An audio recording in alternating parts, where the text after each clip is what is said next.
Thank you for listening to Claim Jumpers. Hit the subscribe button above, and don't miss a brand new action audiobook each week. Claim Jumpers. The sun, a molten coin hammered into the cerulean sky, beat down on Rip Campbell's broad shoulders, the heat radiating through the worn leather of his duster like a blacksmith's forge. Dust, fine as powdered bone, swirled around his chestnut mare's hooves, each step raising a miniature whirlwind that danced in the shimmering heat haze. The air, thick and dry, tasted of sagebrush and the faint metallic tang of distant rain. He hadn't seen rain in weeks, maybe months. The land itself seemed parched, cracked, and yearning for a deluge that refused to come. Gold Creek, when it finally materialized on the horizon, was less a town and more a scattering of sun-bleached buildings clinging precariously to the edge of the vast ochre-colored plains. A single rutted track, barely more than 2 wagon ruts pressed into the hard-baked earth, led towards it.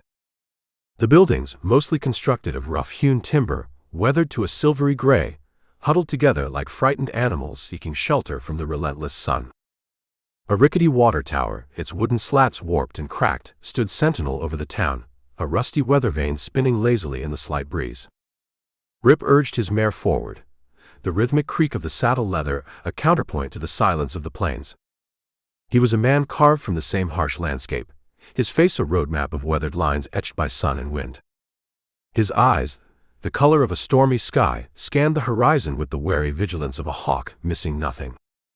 A faint plume of smoke rising in the distance, the scuttling of a lizard across the track, the buzz of a lone cicada, all registered in his keen awareness.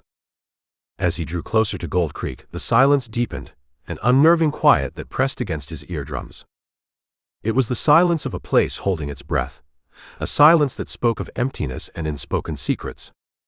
The only sound was the rhythmic thud of his mare's hooves, and the occasional creak of a loose board on one of the buildings. The saloon, predictably, was the largest structure in town, its double doors swinging lazily in the breeze like the jaws of some great, slumbering beast. A faded sign, proclaiming it the Golden Nugget, hung crookedly above the entrance, its gilt lettering peeling and faded.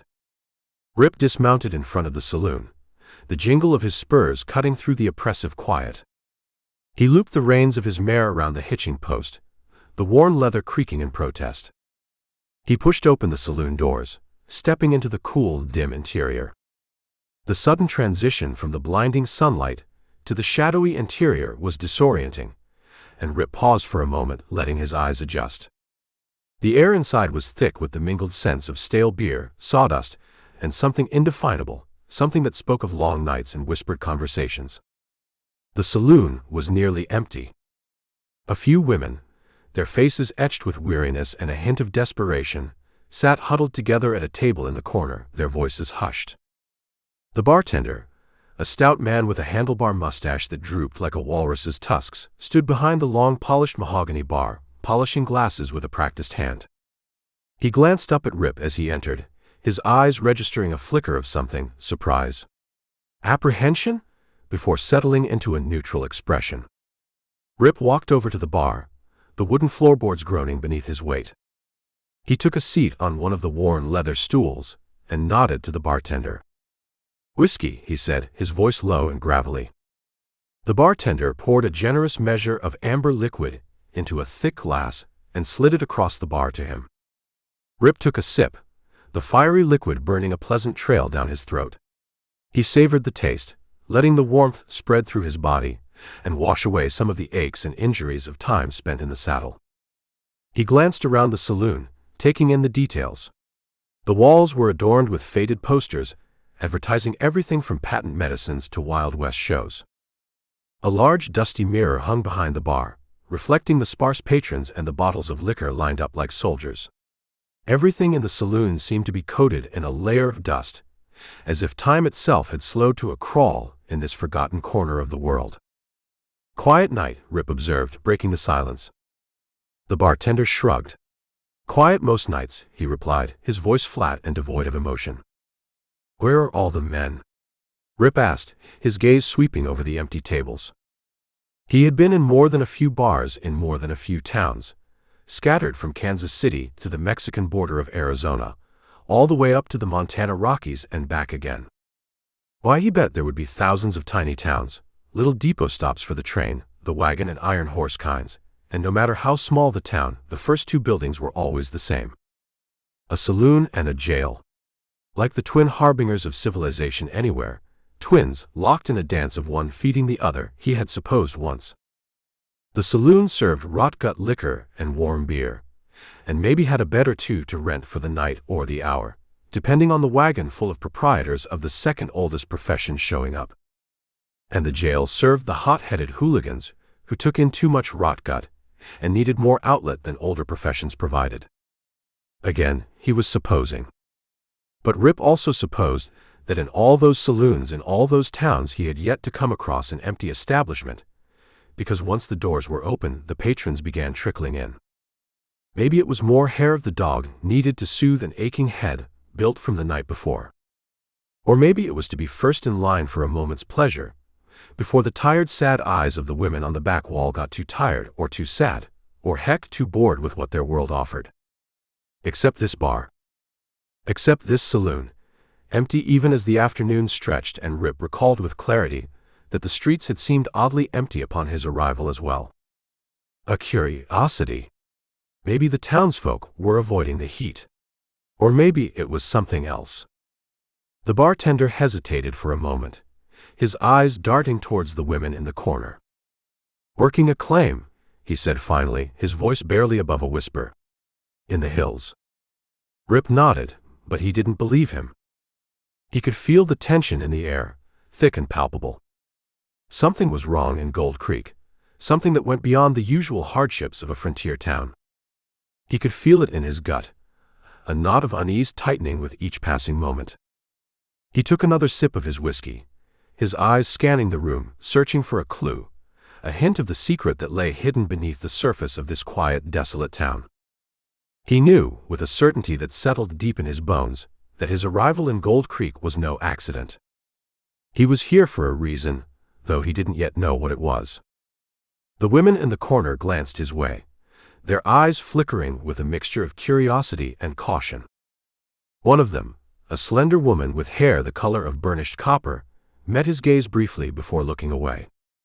There was something in her eyes, fear perhaps, or a silent plea. Rip's instincts prickled.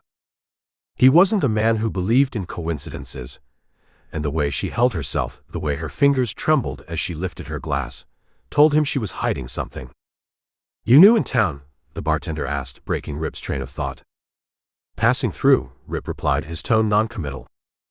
He wasn't about to share his business with a stranger, especially not one who seemed as skittish as a jackrabbit in a thunderstorm. The bartender nodded, his mustache twitching as he wiped down the bar with a rag that had seen better days. "Ain't much to see here," he said. "Gold Creek's seen better days. Most folks moved on when the mines dried up." Rip grunted in response, his eyes drifting back to the women. The redhead was whispering to her companions now, her voice too low to carry across the room. But her body language spoke volumes, shoulders hunched, hands clasped tightly together, as if she were bracing herself for something. "What's her story?" Rip asked, nodding subtly in the woman's direction. The bartender's face tightened, and he shook his head. Rip did not expect the answer he got. "Best not to ask too many questions around here, mister. Folks in Gold Creek, they keep to themselves." Rip's jaw tightened, but he didn't press further. Instead, he finished his whiskey and set the glass down with a soft thud. "Another," he said, sliding the glass across the bar. As the bartender poured, the doors to the saloon creaked open, and a man stepped inside. He was tall and lean, with a face like chiseled granite and eyes that gleamed like flint. His clothes were dusty, and he wore a revolver on his hip with the ease of a man who knew how to use it. He scanned the room, his gaze lingering on Rip for a moment before he made his way to the bar. "Whiskey," the man said, his voice rough as sandpaper. He didn't look at the bartender, his eyes fixed on the mirror behind the bar, where Rip's reflection stared back at him. The bartender poured the drink with trembling hands, his earlier composure slipping. The tension in the room thickened, and even the women in the corner fell silent, their whispers dying on their lips. Rip studied the newcomer in the mirror, his hand resting casually on the bar. He didn't like the way the man carried himself, like a predator sizing up its prey. There was a hardness to him, a coldness that set Rip's teeth on edge. "You lost, stranger?" the man asked, his tone deceptively casual. Rip turned to face him, his expression unreadable. "Just passing through," he said again, his voice steady. The man's lips curled into a humorless smile. "Gold Creek ain't the kind of place you pass through. It's the kind of place you leave or stay buried in." Rip held his gaze, his eyes narrowing. "Is that a threat?" The man shrugged, lifting his glass to his lips. "Just friendly advice." "I ain't your friend," growled Rip. A hand dropped to the edge of his belt, flexed over the well-worn holster strapped to his thighs like a snake coiled to strike. The bartender cleared his throat, his face pale. "Now, let's not have any trouble, boys. We've had enough of that around here." Rip didn't respond, his attention still fixed on the man beside him. He could feel the weight of the revolver at his hip, the familiar heft of it a comfort. He wasn't looking for a fight, but he wasn't the kind of man to back down from one either. The red-headed woman stood suddenly, her chair scraping against the floor. "I'll be heading out," she said, her voice trembling. She didn't look at anyone as she hurried towards the door, her companions following close behind. The man at the bar watched her go, his expression unreadable. When the door swung shut behind her, he turned back to Rip. "You do well to mind your own business, stranger. Gold Creek's got a way of swallowing folks whole." Rip finished his whiskey and pushed away from the bar, his movements deliberate. "I'll keep that in mind," he said, his voice low. He dropped a coin on the battered and scarred bar top, turned towards the door, his spurs jingling with each step. As he stepped out into the blinding sunlight, he felt the weight of the man's gaze on his back. Gold Creek was a town with secrets, and Rip had a feeling he was about to uncover them, whether he wanted to or not. Chapter 2. The silence in the Golden Nugget was a living thing, a heavy blanket draped over the handful of occupants. It hummed with unspoken words, with the weight of secrets held close, like a rattlesnake coiled beneath sun-warmed stones. Rip Campbell swirled the remaining whiskey in his glass, the amber liquid catching the dim light filtering through the dusty windows, creating dancing patterns on the scarred wooden bar. The taste, initially a welcome burn, now seemed to coat his tongue with a film of unease, bitter as desert dust. He watched the bartender, a weather-beaten man whose face seemed permanently etched with weariness, as he meticulously polished a glass, his gnarled fingers moving in slow and deliberate circles. Each swipe of the cloth against the glass echoed in the stillness, amplified by the oppressive quiet, like the ticking of a forgotten clock. The women in the corner, their worn calico dresses faded from too many washings, their faces etched with a different kind of weariness, the kind born of worry and fear, spoke in hushed whispers. Their voices, barely audible, were like the rustling of dry leaves, a fragile sound easily swallowed by the silence. One woman's hands trembled as she clutched her shawl closer, her wedding ring catching the light. Rip strained to hear, catching snippets of their conversation. "Devil's Riders, gone for days, no sign." The words hung in the air, fragments of a larger, more ominous picture, like vultures circling overhead. "Ain't natural," one of the women murmured, her voice cracking. 5 days now, and not a word." "Hush, Mary," another whispered, casting a nervous glance toward Rip. He finished his whiskey and signaled to the bartender for another, the clink of his empty glass sharp against the wooden bar. As the bartender refilled his glass, the amber liquid flowing like liquid gold, Rip leaned closer. "You said the men were working a claim," he said, his voice low, rough as trail dust. "Seems like a lot of men to be gone at once." The bartender hesitated, his gaze flickering nervously towards the women in the corner, Adam's apple bobbing beneath his graying stubble. He wiped his hands on his once white apron, a gesture that seemed more nervous than practical, leaving damp streaks across the fabric. "It's a big claim," he mumbled, avoiding Rip's steel-gray gaze. "Needs a lot of hands." His fingers twitched against the bar top, betraying his unease. Rip nodded slowly, his eyes narrowing beneath the brim of his dust-covered hat. He didn't press the issue, but he knew the bartender wasn't telling him the whole truth. There was something more to it, something that hung in the air like the smell of impending rain, heavy and threatening. The floorboards creaked beneath his boots as he shifted his weight, the sound echoing in the hushed room. He glanced back at the women. They had fallen silent, their eyes fixed on him with a mixture of fear and curiosity, like spooked deer ready to bolt. One of them, a woman with a faded blue shawl draped around her shoulders, met his gaze. Her eyes, large and dark as mountain pools, held a plea, a silent request for help. The lines around her mouth spoke of recent tears. "Strange times we're living in," the bartender offered unprompted, his voice barely above a whisper. "Strange times indeed." Rip finished his second whiskey and stood up, the chair scraping against the rough wooden floor. He placed a few coins on the bar, the clink of the metal a sharp sound in the quiet saloon, like distant gunshots. "I'll be back," he said to the bartender, his voice flat as the prairie horizon. He walked towards the door, spurs jingling softly with each step, pausing as he reached the threshold. The worn floorboards groaned beneath his boots as he turned. He looked back at the women, offering a slight nod, touching the brim of his hat. He couldn't shake the feeling that he was walking into something dark and dangerous as a moonless night. The silence of Gold Creek, the emptiness of its streets, the fear in the eyes of its women, it all pointed to something sinister, like tracks in the dust leading to a rattler's den.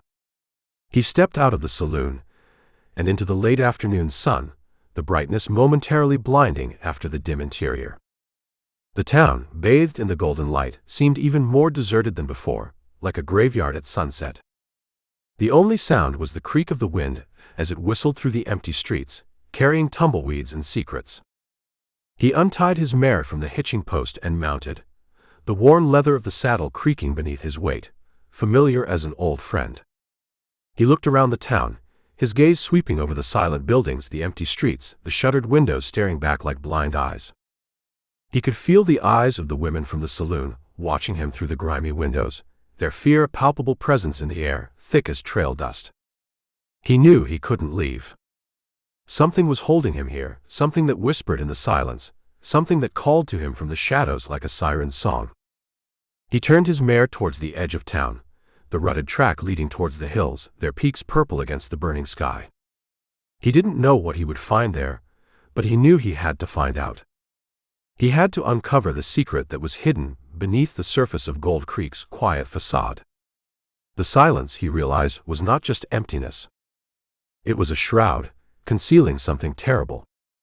And Rip Campbell, the dust-colored stranger with eyes like storm clouds, was about to lift it. Chapter 3. The sun, now a fiery orb sinking towards the western horizon like a drop of molten copper, cast long, distorted shadows across the dusty streets of Gold Creek. Rip guided his mare along the barely discernible track leading towards the hills, the silence amplifying the rhythmic thud of her hooves on the parched earth, each step a hollow drumbeat against the hardened ground. The air, still thick with the day's heat, carried the faint acrid scent of dry brush and the metallic tang of iron from the distant mine, mingling with the earthy smell of horse sweat and leather. He could feel the weight of the town's secrets pressing down on him, a palpable tension that clung to the air like a shroud, heavy as a wool blanket in summer. "Easy, girl," he murmured to his mare as she snorted nervously, her ears twitching at unseen movements in the gathering dusk. The leather of his saddle creaked with each step, a familiar sound that seemed too loud in the unnatural quiet. He glanced back at Gold Creek, a cluster of shadowy shapes huddled against the vast darkening landscape like a handful of abandoned matchboxes. From this distance it looked even more desolate, a forgotten speck on the edge of the world, its windows reflecting the dying sun like vacant eyes. He wondered about the women he had left behind in the saloon, their faces etched with worry and fear, their whispered words echoing in his mind. He wondered about the missing men, the ones the bartender claimed were working a claim in the hills, his stammered explanation ringing hollow as an empty tin can. He didn't believe the bartender's story. There was something more to it, something darker, something that whispered in the silence of the empty streets like a rattler's warning. As he rode further into the hills, the landscape began to change, transforming like a snake shedding its skin. The flat, barren plains gave way to rolling hills covered in scrub brush and scattered boulders, their shadows stretching like grasping fingers across the rocky ground. The track became steeper, winding its way through narrow passes and rocky outcrops, barely wide enough for his mare to navigate. The silence deepened, broken only by the occasional rustle of leaves in the light breeze like ghostly whispers, and the distant cry of a lone coyote, mournful as a widow's wail. "What secrets you hiding up here?" he muttered, more to himself than the darkening landscape. He reached a small plateau overlooking a deep canyon, the rocks stained purple and red in the fading light. From here, he could see the faint glow of lights in the distance, a cluster of flickering points of light that marked the location of the gold claim, like fireflies trapped in amber. He dismounted and tethered his mare to a gnarled juniper tree, its twisted branches reaching towards the first stars appearing in the eastern sky, the scent of its pungent needles filling the air. He pulled out his binoculars, the worn leather cool against his skin, brass fittings dulled by years of use, and focused on the lights in the distance. The claim was nestled in a small valley, surrounded by steep rocky cliffs that rose like fortress walls against the darkening sky. Several tents and makeshift structures dotted the area, illuminated by flickering lanterns and the glow of a large bonfire that sent sparks spiraling upward like lost souls. He could see figures moving around the camp, silhouetted against the firelight, their movements slow and mechanical like puppets on invisible strings. He scanned the perimeter, searching for any sign of trouble, any hint of the danger that he sensed lurking in the shadows like a mountain lion waiting to pounce. A sudden movement caught his eye, a figure stumbling between tents, moving with an unnatural gait. Something about the way it moved made his stomach tighten. He lowered his binoculars, his calloused fingers gripping the brass tubes tightly as his gaze remained fixed on the camp. Something felt wrong, wrong as a snake in a baby's cradle. The camp seemed too quiet, too still, like a painting of life rather than life itself. There was no sound of laughter, no voices raised in conversation, none of the usual bustle and chaos of a working claim. The only sound was the crackling of the bonfire and the occasional whinny of a horse, high and frightened. It was a silence that was even more unsettling than the silence of Gold Creek, a silence that spoke of something ominous, something that made the hair on the back of his neck stand on end like a spooked cat's fur. He remembered the whispers he had overheard in the saloon, the fragments of conversation that had reached his ears, devil's riders, gone for days, no sign. The words seemed to dance in his mind like dust devils, growing larger and more ominous with each passing moment. He wondered if the men at the claim were truly working, or if something else had happened, something that had silenced the camp, something that had filled the air with a sense of dread as thick as trail dust. "Only one way to find out," he whispered, checking the load in his Colt, the familiar weight of the weapon reassuring against his hip. He decided to get closer, drawn by the mystery like a moth to flame. He couldn't shake the feeling that something was terribly wrong, that the silence of the camp was a warning, a sign of impending danger as clear as storm clouds on the horizon. He left his mare tethered to the tree, patting her neck one last time, and started to make his way down the steep slope towards the valley. He moved silently through the shadows like a desert ghost, each step carefully placed, his senses on high alert as keen as a wolf's. The rocks were still warm beneath his hands as he climbed down, holding traces of the day's heat like stored memories. He knew he was walking into the unknown, into a darkness that was both palpable and unseen, thick as molasses and twice as treacherous. But he also knew that he had to find out what had happened at the claim. He had to uncover the secret that was hidden beneath the silence, the secret that was holding Gold Creek in its grip like a hangman's noose. He moved like a phantom, the dust-colored stranger slipping into the shadows, drawn by the whispers of the night and the promise of answers lurking in the flickering firelight below. Chapter 4. The descent into the shadowed valley was treacherous as a rattler's den. Jagged rocks jutted from the steep slope like broken teeth, their rough surfaces biting at Rip's worn leather boots with each careful step. Thorny scrub brush snagged at his duster like desperate hands, its tenacious grip a constant reminder of the harshness of the land. The air grew colder as he descended, the day's residual heat dissipating into the crisp night air like a dying man's last breath. The silence, broken only by the crunch of his boots on loose gravel and the whisper of the wind through the skeletal branches of the desert willows, was heavy as a hangman's rope, pregnant with an unspoken threat. "Easy now," he muttered to himself, testing each foothold before committing his weight. A displaced rock clattered down the slope, the sound sharp as a gunshot in the stillness. He kept to the shadows, moving with the fluid grace of a seasoned tracker, each movement precise as a card-shark's deal. His senses, honed by years of wandering the unforgiving landscapes of the West, were on high alert, sharp as Apache scouts. The pearl handle of his Colt pressed reassuringly against his hip as he scanned the terrain, his eyes piercing the darkness like a wolf's, searching for any sign of movement, any flicker of light that didn't belong. The inky blackness, punctuated only by the distant flickering glow of the campfires, seemed to press in on him, a tangible presence thick as cemetery fog. A night bird called somewhere in the darkness, its cry mournful as a widow's wail. Rip froze, listening intently for any response, any sign that the sound had disturbed the unnatural quiet below. As he neared the valley floor, the smell of wood smoke grew stronger, mingling with the earthy scent of damp soil and the faint metallic tang of copper that made his nose twitch like a coyote catching scent. He could hear the crackling of the bonfire now, a dry, snapping sound that echoed through the still night air like breaking bones. He paused behind a large boulder, its rough surface cool as a gravestone against his back, and peered cautiously towards the camp, one hand resting on his gun belt. The scene that unfolded before him was unsettling as a snake in a baby's cradle. The camp, bathed in the flickering orange light of the bonfire, was eerily quiet as a ghost town at midnight. The figures he had seen earlier were gone, vanished into the shadows that clung to the edges of the camp like guilty memories. The tents stood like silent sentinels, their canvas flaps drooping lifelessly in the still air, resembling shrouds in the dancing firelight. A tin cup lay overturned near the fire pit, its contents spilled across the packed earth like a dark stain. "Something ain't right here," he whispered, his breath forming small clouds in the cooling air.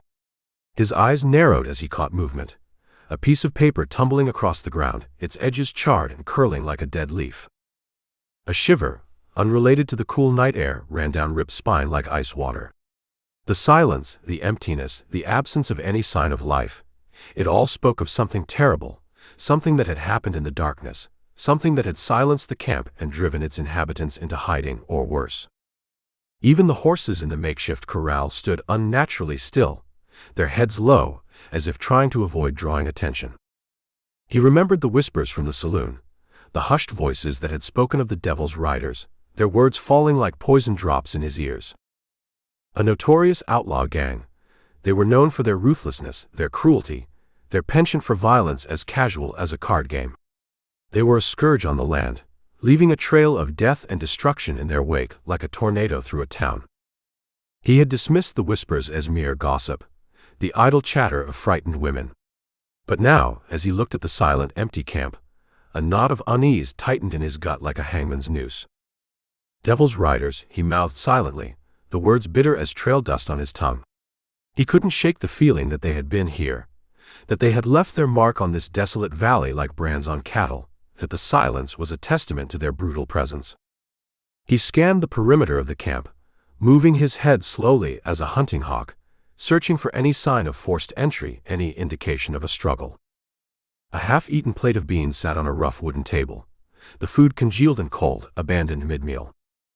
He noticed that one of the tents had been ripped open, its canvas slashed and torn like a butchered carcass. A dark stain, stark against the pale canvas, glistened in the firelight like spilled ink. Rip's stomach churned like a prospector's pan. He knew, with a chilling certainty cold as mountain snow, that it wasn't mud. He drew his rifle from its scabbard with practiced ease, the cold steel a comfort in the growing darkness like an old friend's handshake. The weapon's familiar weight steadied his nerves as he checked the load, each brass cartridge glinting dully in the firelight. He moved forward cautiously, his boots making no sound on the packed earth, his senses on high alert as a cougar stalking prey, his eyes scanning the shadows, searching for any sign of movement. He knew he was walking into danger, into a darkness that was both palpable and unseen as a mountain lion's breath on the back of your neck. But he also knew that he couldn't turn back. He had to find out what had happened at the claim, had to uncover the secret that was hidden beneath the silence, the secret that was holding Gold Creek in its grip like a vice. The whispers of the devil's riders, once dismissed as idle gossip, now echoed in his mind like distant thunder, a chilling premonition of the trouble that lay ahead. The quiet camp, he knew, was not empty. It was waiting, patient as a spider in its web, for whatever darkness lurked in the shadows to show its hand. And Rip was about to call that hand, whatever the cost. Chapter 5. The air hung heavy as a hangman's rope, thick with the smell of wood smoke and the metallic tang of blood that made his gorge rise. Rip moved through the shadows of the deserted camp like a ghost, his boots crunching softly on the loose gravel, each step measured as a card player's bet. The silence, broken only by the crackling of the bonfire and the frantic hammering of his own heart drumming against his ribs, was unnerving as a serpent's stare. Each rustle of wind through the dry brush, each snap of a twig beneath his feet, sent a jolt of adrenaline through him sharp as a spur's rowel. He felt the weight of his rifle in his hands, the cold steel a stark reminder of the danger that lurked in the darkness like a mountain lion in shadow. A tin cup rolled across his path, its hollow rattle making him freeze mid-step. His fingers tightened on his rifle, knuckles white as bleached bone. "Sweet Jesus," he breathed, the words barely a whisper as he surveyed the scene. He reached the ripped tent, its canvas flapping listlessly in the breeze like a wounded bird's wing, the torn edges whispering tales of violence. The dark stain he had seen from a distance was now chillingly clear as desert sunrise. It was blood, thick and viscous as molasses, soaking into the dusty ground like spilled coffee. He knelt beside it, his stomach churning like a prospector's pan. He didn't need to be a tracker to know that it was a lot of blood. Too much for any man to survive, much less walk away. Empty brass cartridges scattered nearby caught the firelight like fallen stars, telling their own story of desperate resistance. He pushed aside the flap of the tent, the canvas rough as sandpaper against his calloused hand, and peered inside. The interior was dark as a cave mouth, illuminated only by the faint glow of the bonfire filtering through the torn canvas like dying sunlight. He could make out the shapes of overturned cots, scattered supplies, and broken equipment, stark evidence of a violent struggle. A half-written letter lay trampled in the dirt, its words obscured by boot prints and darker stains. The air inside was thick with the same metallic scent, mingled with the faint, sickeningly sweet smell of death that clung to his nostrils like trail dust. "Damn their souls," he muttered, spotting a child's wooden toy horse kicked beneath one of the cots, its paint chipped and spattered with something dark. He didn't linger, didn't need to. He knew what had happened here, as sure as he knew his own name. The whispers from the saloon, the hushed voices that spoke of the devil's riders, now echoed in his mind with terrifying clarity, sharp as breaking glass. They had come to the claim, and they had left their mark in blood and violence, written their story in crimson across the canvas walls. He backed out of the tent, his movements careful as a rattler avoiding notice, his gaze sweeping over the silent camp like a desert hawk's. He knew he had to get out of here, knew it in his bones like an old wound aching before rain. He had seen enough. He had seen too much. The silence of the camp was no longer just unsettling. It was menacing as a coiled snake, a palpable threat that hung in the air like gunsmoke after a shootout. A playing card skittered past his boot on the evening breeze, the ace of spades, the death card, dark with dried blood at its edges. As he turned to leave, a sound pierced the silence like a knife, a sharp, distinct crack of gunfire from the hills above, as sudden as thunder in a clear sky. The sound echoed through the still night air, shattering the quiet and sending a jolt of adrenaline through Rip hot as desert lightning. He dropped to one knee quick as a striking rattler, his rifle raised, his senses on high alert as a wolf's. He scanned the darkness, searching for the source of the shot, his eyes cutting through the gloom like a blade. Another shot rang out, the report rolling across the valley like distant thunder, followed by a chorus of yells rough as coyotes' calls and the thunder of horses' hooves drumming against the earth. The sounds were coming from the same direction, the hills above the camp where the shadows lay thick as sin. It was a firefight, and from the sound of it, a desperate one. "Time to ride," he whispered to himself, knowing each second counted like gold dust in a pan. Rip knew he couldn't stay, knew it as sure as he knew dawn followed dark. The outlaws had returned, or perhaps they had been waiting, watching, hidden in the shadows like rattlers in a rock pile. They had ambushed the men at the claim, and now they were coming for anyone who might have witnessed their brutal act. He was a stranger in their territory, an unknown element dangerous as a wild card in a high-stakes game, and he knew he was a target sure as sunset. He scrambled to his feet, his movements quick and decisive as a gunfighter's draw. He had to get back to Gold Creek, warn the townspeople. The devil's riders were on the move, and they wouldn't stop at the claim. They would come to the town, drawn by the lure of gold and the promise of easy pickings like vultures to carrion. He ran towards his tethered mare, his lungs burning like desert wind, his heart pounding in his chest like a blacksmith's hammer. The sounds of gunfire echoed behind him, growing closer, more intense, each shot a death knell in the night. He could hear the outlaws' shouts, their rough voices filled with bloodlust and greed, cutting through the darkness like rusty knives. His mare whinnied nervously as he approached, her eyes rolling white as new silver in the darkness.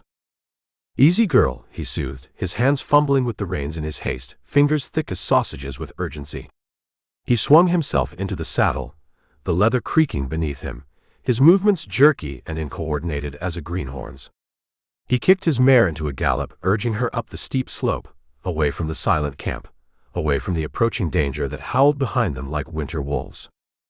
As he rode, he glanced back at the valley below, the scene burning into his memory like a brand. The flickering light of the bonfire cast a macabre glow over the scene of the massacre, painting everything in shades of blood and shadow. He knew he would never forget what he had seen there, knew it would haunt his dreams like a ghost. He knew that the silence of the camp was a lie, a mask that concealed the brutal reality of the outlaws' violence like fresh snow hiding a grave. And he knew that the shots in the night were a warning, a chilling premonition of the bloodshed that was yet to come, clear as tracks in the sand. He had stumbled onto something dark, something dangerous as a wounded grizzly, and he knew that his life and the lives of the people of Gold Creek were now in grave peril, as certain as death and taxes. Chapter 6. The frantic gallop back to Gold Creek seemed to stretch into an eternity, each thundering hoofbeat marking time like a funeral drum. Campbell's mare, her powerful muscles straining beneath sweat-darkened hide, ate up the miles like a starving wolf, her hooves pounding against the hard-baked earth with desperate urgency. The bitter wind whipped past Rip's face sharp as a razor strop, carrying the scent of sagebrush and the faint acrid tang of gunpowder that clung to his clothes like a guilty memory. He glanced back over his shoulder, his eyes hard as flint as they scanned the darkness for any sign of pursuit. The hills were silent as an empty church, but he knew they were being watched by eyes hungry as coyotes. The devil's riders wouldn't let him escape that easily, not when they had already tasted blood sweeter than whiskey, and would be hungry as hell for more. "Come on, girl," he urged his mare, feeling her sides heaving like bellows beneath his legs. "Just a little further." He reached the outskirts of Gold Creek, the cluster of dimly lit buildings a welcome beacon in the vast inky blackness, like distant campfires to a lost traveler.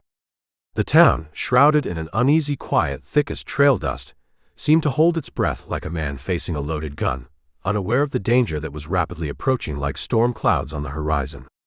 Rip urged his mare onward, her iron-shod hooves striking sparks from the rocky ground, his heart pounding in his chest like a war drum at a hanging. He had to warn them, had to prepare them for the storm that was about to break over them like a flash flood in a dry wash. The mare's sides were slick with lather as he dismounted in front of the Golden Nugget saloon, the familiar creak of the weathered hitching post, a stark contrast to the silence that gripped the town like a hangman's noose. He burst through the saloon doors with the force of a prairie wind, the sudden transition from the cool night air to the smoky, dimly lit interior momentarily disorienting as a punch to the head. The saloon was nearly empty as a dead man's pockets. A few women, their faces etched with weariness and worry deep as canyon walls, sat huddled together at a table in the corner, their voices hushed as prairie grass in a dying breeze. The bartender, his face ashen as a ghost's, stood behind the bar, polishing glasses with a hand that trembled like autumn leaves. "Lock the doors," Rip commanded, his spurs jingling ominously against the wooden floor. "And kill that lamp in the window." "They're coming," he continued, his voice hoarse as saddle leather, his words cutting through the quiet like a bowie knife. "The devil's riders. They've attacked the claim. What I saw up there."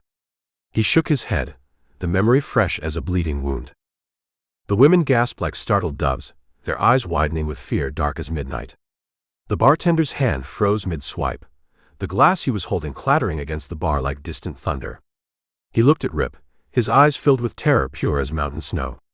"We're doomed," he whispered, his voice barely audible as a dying man's prayer. "Not yet, we ain't," Rip said, his voice firm as oak, trying to project an air of confidence he didn't entirely feel, like a poker player holding a weak hand. "We have to fight. Ain't no choice in the matter." "Fight?" one of the women said, her voice trembling like a leaf in autumn. She clutched her shawl tighter, knuckles white as bleached bone. Against the devil's riders. They're ruthless as rattlers. They'll kill us all, same as they did those men up at the claim. Maybe so, Rip said, his eyes hard as gunmetal. But we don't have a choice, clean as morning air. We can't just sit here like scared rabbits and wait for them to come and slaughter us same as they did those miners. We have to stand together, solid as a mountain wall. He looked around the saloon, his gaze sweeping over the frightened faces like a desert hawk scanning for prey. He knew he had to inspire them, had to give them hope bright as morning sun. But he also knew that the odds were stacked against them higher than a card-sharp's deck. They were a small, isolated town, ill-equipped as greenhorns to defend themselves against a gang of hardened outlaws mean as sidewinders. "Ain't no time for fear now," he said, voice steady as bedrock. "Fear's a luxury we can't afford, not with what's coming. We need to barricade the streets," he continued, his voice gaining strength like a gathering storm. "We need to fortify these buildings tight as a coffin lid. We need to make it as difficult as possible for those devils to get in, like trying to break into Fort Knox." He turned to the bartender, who was still frozen as a winter pond behind his bar. "Do you have any weapons?" The bartender nodded, his eyes darting towards a locked cabinet behind the bar like a spooked horse. "A few rifles," he said, his voice trembling like a drunk's hands. "And some ammunition. Not much, though. Wasn't expecting a war." "Get them out," Rip commanded, authority ringing in his voice like a church bell. "And find anyone else who can fight. We need every able-bodied person we can get, man or woman. Tonight we're all soldiers." The bartender nodded and hurried to the cabinet, his movements frantic as a prairie fire. Rip turned back to the women, their faces pale as morning mist in the lamplight. "We need to gather what weapons we can find," he said, each word measured as gold dust. "Anything that can be used to defend ourselves. Knives, axes, anything sharp as sin or heavy as judgment." The women, their fear momentarily overshadowed by a flicker of resolve bright as steel, nodded and began to gather their belongings. Rip could see the fear in their eyes, dark as storm clouds, but he also saw a spark of defiance, hot as desert lightning, a refusal to give up without a fight worthy of song. He stepped out of the saloon, the cool night air washing over him clean as a mountain stream, a welcome contrast to the tense atmosphere inside. He looked down the deserted street, his gaze scanning the shadows black as a raven's wing.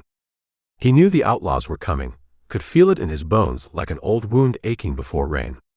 He could feel it in the air, a palpable sense of dread that hung over the town like burial shroud. He walked to the middle of the street, his boots crunching on the dusty ground like bones in a giant's teeth.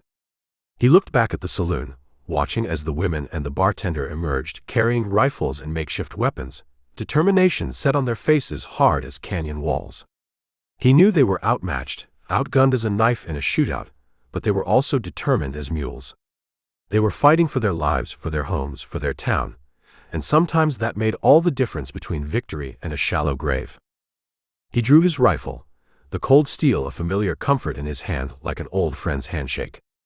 He raised it to his shoulder, his eyes fixed on the darkness beyond the town, watching, waiting. He didn't know what the morning would bring, but he knew one thing for certain as sunrise. There would be blood on the rocks before the sun rose again, red as roses in spring. The quiet of Gold Creek was about to be shattered by the roar of gunfire, the screams of the dying, and the brutal reality of a fight for survival, desperate as a cornered wolf's. The massacre had begun, and only God himself knew how it would end. Chapter 7. The flickering lamplight cast long, dancing shadows across the faces of the women huddled inside the Golden Nugget saloon, the amber glow painting their features in shades of honey and shadow like an artist's careful brush.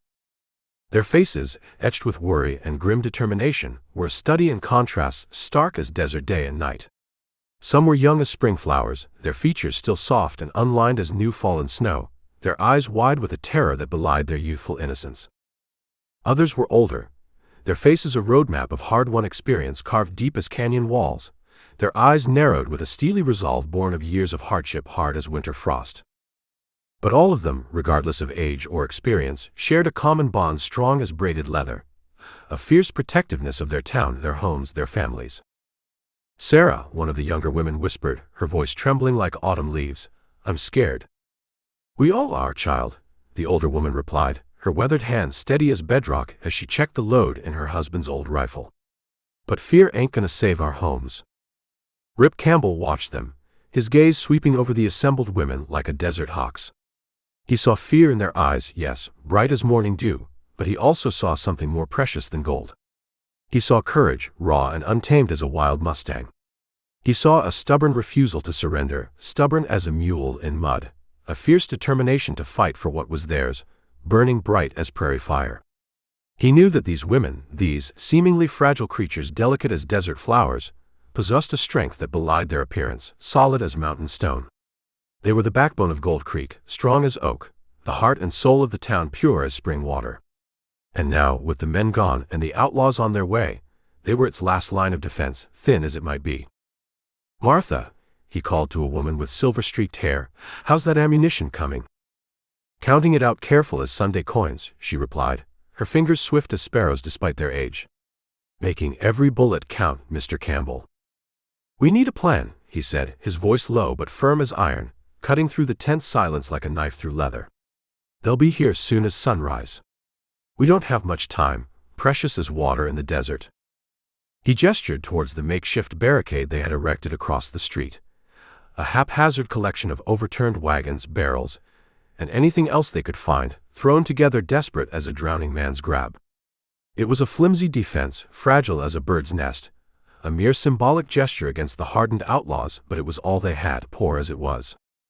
That barricade won't hold them long as a minute, he said, honest as a preacher. We need to find better positions, places where we can defend ourselves, solid as fort walls. He looked at the women, his eyes searching theirs like a prospector hunting gold. Do any of you know the town well as your own hearts? Anywhere we can use to our advantage? Emma Watson, a woman with a faded blue shawl draped around her shoulders like a queen's mantle, her face pale as moonlight but determined as sunrise, spoke up. The church, she said, her voice trembling slightly like a leaf in wind. It's the strongest building in town, solid as God's promises. Stone walls thick as sin, doors heavy as judgment. It would make a good fortress, better than this old saloon. Seems fitting, another woman added, managing a smile thin as morning mist. Praying while we're fighting. Rip nodded, appreciating their spirit bright as desert stars. Good thinking, Mrs. Watson, he said. We'll make our stand there, steady as mountains. It's our best chance, slim as it might be. He turned to the bartender, who was nervously loading rifles behind the bar, his hands shaking like leaves in autumn wind. How many weapons do we have, counting every last one? A dozen rifles, the bartender replied, his voice unsteady as a drunk's legs. And maybe 50 rounds of ammunition, precious as diamonds now. Lord help us, one of the women whispered, clutching her rosary beads tight as a hangman's rope. Rip grimaced, the expression dark as storm clouds. It wasn't much, scarce as rain in summer, but it would have to do. We'll need to be accurate as hunting hawks, he said. Every shot counts, heavy as gold. He looked back at the women, their faces set hard as winter ground. Can any of you shoot straight as your men? Several women raised their hands, their faces a mixture of apprehension and resolve, complex as a desert sunset. Mary Thompson, her gray hair tied back severe as a schoolmarm's, spoke up proud as a mother hen. Been shooting since I was knee-high to a grasshopper. Pa taught all his girls alongside his boys. Good woman, Rip nodded, respect clear as noon in his voice. We'll need all the help we can get, welcome as water in the desert. Even if you've never fired a gun before, green as spring grass, we'll teach you quick as we can. It's now or never, sure as sunrise. He spent the next few minutes organizing the defense, arranging them careful as chess pieces, assigning positions, and instructing the women on how to use the rifles. He showed them how to load, swift as striking snakes, how to aim true as an arrow's flight, and fire steady as rock, his voice calm and reassuring as a father's, trying to instill confidence strong as steel in them. He knew they were scared, trembling inside like aspens in the wind, but he also knew they were strong as pioneer stock ought to be. Remember, he told them, aim low as you can. The kick'll lift the barrel high as an eagle otherwise. As the first rays of dawn began to paint the eastern sky with hues of rose and gold, bright as a new penny, A low rumble echoed in the distance, ominous as thunder. The women exchanged nervous glances quick as lightning, their faces etched with apprehension deep as worry lines. They knew what the sound meant, clear as a dinner bell. The devil's riders were coming, sure as Judgment Day. Rip looked at the women, his gaze sweeping over their determined faces, set hard as desert stone. He knew they were afraid, hearts fluttering like trapped birds, but he also saw a spark of defiance in their eyes, bright as morning stars. They were ready as they'd ever be. They were the women of Gold Creek, strong as the land itself, and they would defend their town to the death, faithful as the sunrise. He placed a hand on Emma Watson's shoulder, his grip firm and reassuring as a mountain's roots. "We'll face them together," he said, solemn as a prayer. "We'll show them what the women of Gold Creek are made of, tough as rawhide and twice as strong." And as the rumble grew louder, threatening as an approaching storm, and the first outlaws appeared on the horizon dark as sin itself, Rip knew that the quiet strength of these women, steady as the ground beneath their feet, would be their greatest weapon, sharp as any blade or bullet. They were the women of Gold Creek, and they would not go gentle into that good night. Chapter 8. The rising sun, a molten disk of fire climbing above the jagged peaks of the distant mountains, cast long, ominous shadows across the dusty streets of Gold Creek. The amber light painted the weathered wooden buildings in harsh relief, turning their sun-bleached boards to burnished gold. A tense quiet, thick and suffocating as a wool blanket in summer, hung over the town, broken only by the nervous shuffle of feet inside the fortified church and the occasional whicker of a restless horse. The women of Gold Creek, their faces pale but resolute beneath sweat-dampened bonnets and loose strands of hair, peered through the narrow windows, their calloused hands gripping their makeshift weapons with white-knuckled intensity. They were ready. Or as ready as they could be. Rip Campbell stood at the church's heavy oak doors, scarred and weathered like his own face, his Winchester rifle held loosely in his powder-burned hands. His steel-gray eyes scanned the horizon, watching dust devils dance across the parched earth. He could feel the rumble in the ground, a low, ominous vibration that grew stronger with each passing moment, like distant thunder promising a storm of lead and blood. He knew they were coming. The devil's riders. Martha Jensen, the baker's wife, clutched her husband's old shotgun closer. "How many do you reckon, Rip?" "Too many," he muttered, adjusting his sweat-stained hat. "But numbers ain't everything." "They're here," he said, his voice low, his words barely audible above the pounding of his own heart and the creak of wooden floorboards beneath nervous feet. A collective gasp rippled through the church like wind through summer wheat. The women exchanged nervous glances, their eyes wide with a mixture of fear and anticipation in the filtered sunlight streaming through the dusty stained glass. "Remember the plan," Rip said, his voice firm as oak, trying to project an air of confidence he didn't entirely feel. His fingers traced the worn stock of his rifle, a gesture that had become habit over his many years on the frontier. "Stay quiet. Stay hidden. And only fire when you have a clear shot. We can't waste a single bullet today." He looked at the women, his gaze sweeping over their faces, faces he'd known for years, faces that had smiled at him across dinner tables and church socials, now set with grim determination. "We're outnumbered," he said, each word heavy with truth. "We're outgunned. But we're not outmatched. We have something they don't have. We have the will to fight.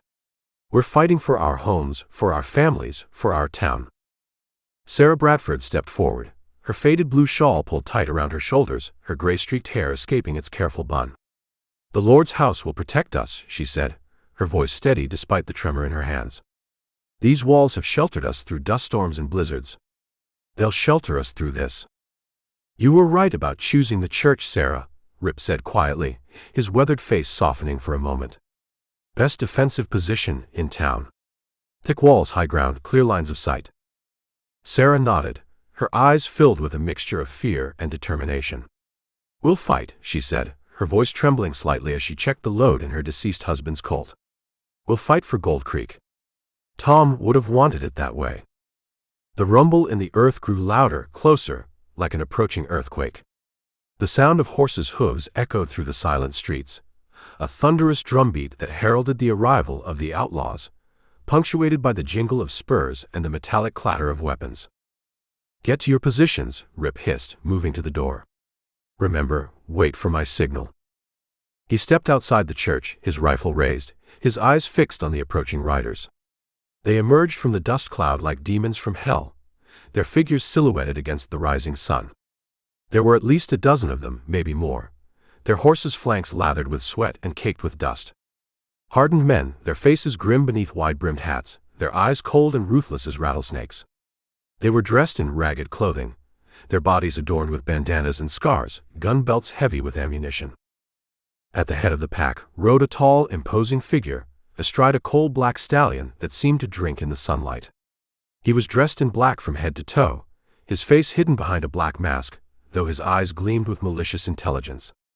He exuded an aura of menace, a palpable sense of danger that radiated from him like heat waves off sun-baked stone. Rip knew, instinctively, that this was Blackjack Malone, the legendary leader of the Devil's Riders. The outlaws halted their horses at the edge of town, their eyes scanning the silent streets, searching for any sign of resistance. Blackjack Malone raised his gloved hand, signaling his men to stop. He surveyed the town with the calculated patience of a predator, his gaze lingering on the church, its heavy oak doors closed tight against the coming storm. He let out a low, menacing chuckle that carried clearly in the still morning air. "Well, well, well," he said, his voice gravelly as creek stones, his words echoing through the still air. "Looks like the little lambs are hiding in the sheepfold." He dismounted his horse with fluid grace, his spurs ringing against the packed earth. He drew his pistol, a gleaming nickel-plated Colt revolver that caught the morning sun like a mirror, and pointed it towards the church. "Come out, you chickens," he yelled, his voice dripping with contempt. "We know you're in there. Come out and face us like men." Silence answered him. The only sound was the rustle of the wind through the dry brush, and the nervous whinny of a horse. Blackjack Malone smirked beneath his mask. "Fine," he said, thumbing back the hammer of his Colt. "Have it your way." He turned to his men, who sat their horses like hungry vultures. "All right, boys," he said, gesturing with his pistol. "Let's go get him. Leave none standing." The outlaws let out a blood-curdling whoop of excitement and spurred their horses forward, charging towards the church, their guns drawn, their eyes filled with bloodlust. The thunder of hooves filled the air like war drums. Rip watched them approach, his heart pounding a desperate rhythm in his chest. He knew this was it. The moment of truth. He raised his rifle to his shoulder, feeling the familiar press of wood against his cheek. His finger tightened on the trigger as he drew a bead on Blackjack's chest. He waited until the outlaws were within range, then he took a deep breath and fired. The shot echoed through the still air like God's own thunder, shattering the silence and signaling the start of the battle. The women inside the church followed his lead, firing their rifles and pistols from their carefully chosen positions, their shots ringing out like a chorus of defiance. The quiet of Gold Creek was shattered by the storm of gunfire. The fight for survival had begun. Chapter 9. The roar of gunfire ripped through the crisp morning air like thunder in a box canyon, shattering the fragile peace of Gold Creek. Lead screamed through the streets, kicking up puffs of ochre dust and splintering weather-beaten wood into jagged splinters. The acrid smell of gunsmoke hung thick in the air, mixing with the metallic tang of blood and the musty scent of horse sweat. The women of Gold Creek, their faces grim and determined beneath the shadow of their bonnets, fired from the windows of the fortified church, their makeshift weapons spitting orange fire and gray smoke into the morning light.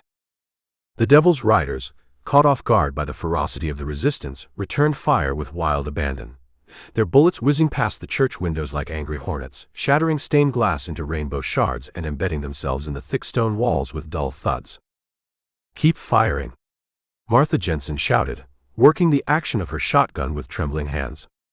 "Don't let them get too close." Rip Campbell, his rifle hot in his calloused hands, stood at the church doors like an avenging angel, exchanging fire with the outlaws. Sweat trickled down his dust-streaked face as he moved with a practiced grace, his movements fluid and precise as a mountain lion's, picking off the attackers one by one. He was a whirlwind of controlled fury, a one-man army holding back the tide of chaos, each shot finding its mark with deadly accuracy. "They're coming," Sarah yelled from a window above, her voice strained but firm as rawhide. Her gray hair had come completely loose now, streaming behind her like a battle flag. They're trying to break down the doors. At least 6 of them with a battering ram. Rip nodded grimly, his steel-gray eyes fixed on the outlaws who were now massing in front of the church like wolves at a sheepfold.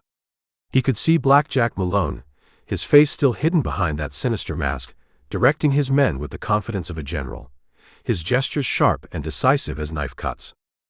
"Hold your fire," Rip shouted to the women inside, his voice carrying over the chaos. "Save your ammunition. Let them get closer. We're running low on shells," Emma Thompson called out, her young face streaked with gunsmoke and tears. "Maybe 20 rounds left between us." Rip's jaw tightened. He knew they couldn't hold out forever. The church doors were strong oak, but they wouldn't withstand a sustained assault. They needed a plan, a way to break the stalemate before they ran out of ammunition. The outlaws charged like demons from hell, their horses' hooves pounding against the dusty ground in a thunderous drumroll. They reached the church doors and dismounted in a clatter of spurs and boots, their faces contorted with rage and bloodlust. They raised their rifles, preparing to unleash a devastating volley of fire. "Now," Rip yelled, his voice cutting through the tension like a knife. "Give 'em hell, ladies." The women opened fire in unison, a deafening barrage of bullets ripping through the morning air. The outlaws, caught in the deadly crossfire, staggered back like drunk men, several of them falling to the ground with screams of pain and surprise, their bodies riddled with bullet holes, blood staining the thirsty earth crimson. Blackjack Malone, his masked face as impassive as carved stone, watched the carnage unfold from atop his midnight stallion. He turned to his remaining men, his voice cold and menacing as a rattler's warning. "Fall back, you idiots," he commanded. "Regroup behind the mercantile. We ain't done yet." The outlaws retreated like whipped dogs, dragging their wounded comrades with them, leaving dark trails in the dust. They regrouped behind the overturned wagons, their faces a mixture of anger, frustration, and fear. "They won't give up that easily," Rip said, his voice grim as a gravedigger's. He wiped sweat from his brow with a sleeve already dark with powder burns. "They'll be back. Blackjack ain't the type to cut and run." He turned to the women inside the church, his eyes taking in their determined but exhausted faces. "We need to find a way out of here," he said, checking his ammunition. "We can't stay here. They'll eventually break through, and we're almost out of bullets." "But where can we go?" Sarah asked, her voice trembling like aspen leaves in an autumn wind. "They've got us surrounded." Rip thought for a moment, his mind racing like a spring flood. "There's a tunnel," he said finally, his voice low.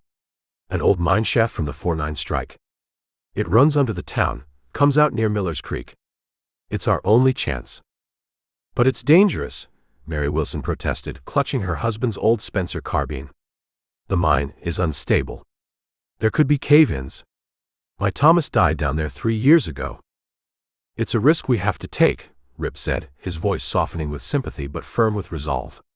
"It's better than staying here and waiting to be killed. Blackjack ain't known for his mercy." He turned to the women, his eyes hard as flint. "Gather what you can carry," he said. "Food, water, ammunition. Leave everything else. We're leaving now." As the women hurriedly prepared to evacuate, Rip kept watch at the church doors, his rifle at the ready, every muscle tense as a drawn bowstring. He knew the outlaws wouldn't give them much time. They would be back, and they would be more determined than ever. Suddenly, a blood-curdling scream echoed through the air like a lost soul's cry. Rip whirled around, his eyes scanning the street with the intensity of a hawk. Through the haze of gunsmoke, he saw 2 outlaws, their faces twisted with malice, dragging 2 struggling women from the Anderson place. One of them was Elizabeth Cooper, the mayor's daughter, her blue dress torn and dirty, her golden hair wild about her face. "Let them go, you yellow-bellied cowards," Rip yelled, his voice filled with righteous rage. The outlaws ignored him, continuing to drag the terrified women towards their waiting horses, laughing like hyenas. Rip knew he had to act fast. He couldn't let them take the women. He'd seen what happened to other women taken by the devil's riders. He charged out of the church like an avenging spirit, his rifle blazing death and judgment. He fired at the outlaws, his first shot taking one of them high in the shoulder with a spray of blood and bone. The outlaw stumbled backward with a howl of pain, dropping Elizabeth like a hot coal. The other outlaw, a scarred giant with a red bandana, turned to face Rip, his gun drawn with snake-like speed. A tense standoff ensued in the dusty street, like something out of a dime novel. Rip and the scarred outlaw faced each other, their guns pointed at each other's hearts, the air between them crackling with lethal tension. "Let them go," Rip repeated, his voice low and menacing as distant thunder. "Or I'll send you to meet the devil himself." The outlaw sneered, revealing tobacco-stained teeth. "Or what?" he said, his voice rough as gravel. "You'll shoot me? Go ahead. You'll never get out of here alive. Blackjack's got plans for this town." Rip didn't hesitate. He squeezed the trigger in the space between heartbeats. The shot rang out like Judgment Day, echoing through the street. The outlaw's sneer turned to surprise as he crumpled to the ground, his body twitching in the dust, a red stain spreading across his filthy shirt. Rip turned his steely gaze to the wounded outlaw, who was still sprawled in the dirt, clutching his shattered shoulder. The man's face went pale as fresh milk with fear, and he scrambled backward like a kick dog, leaving Elizabeth free. "Run!" Rip shouted to the women, covering their escape. Elizabeth and her companion didn't need to be told twice, running toward the church as fast as their skirts would allow. As they reached the relative safety of the church doors, Rip glanced back at the street.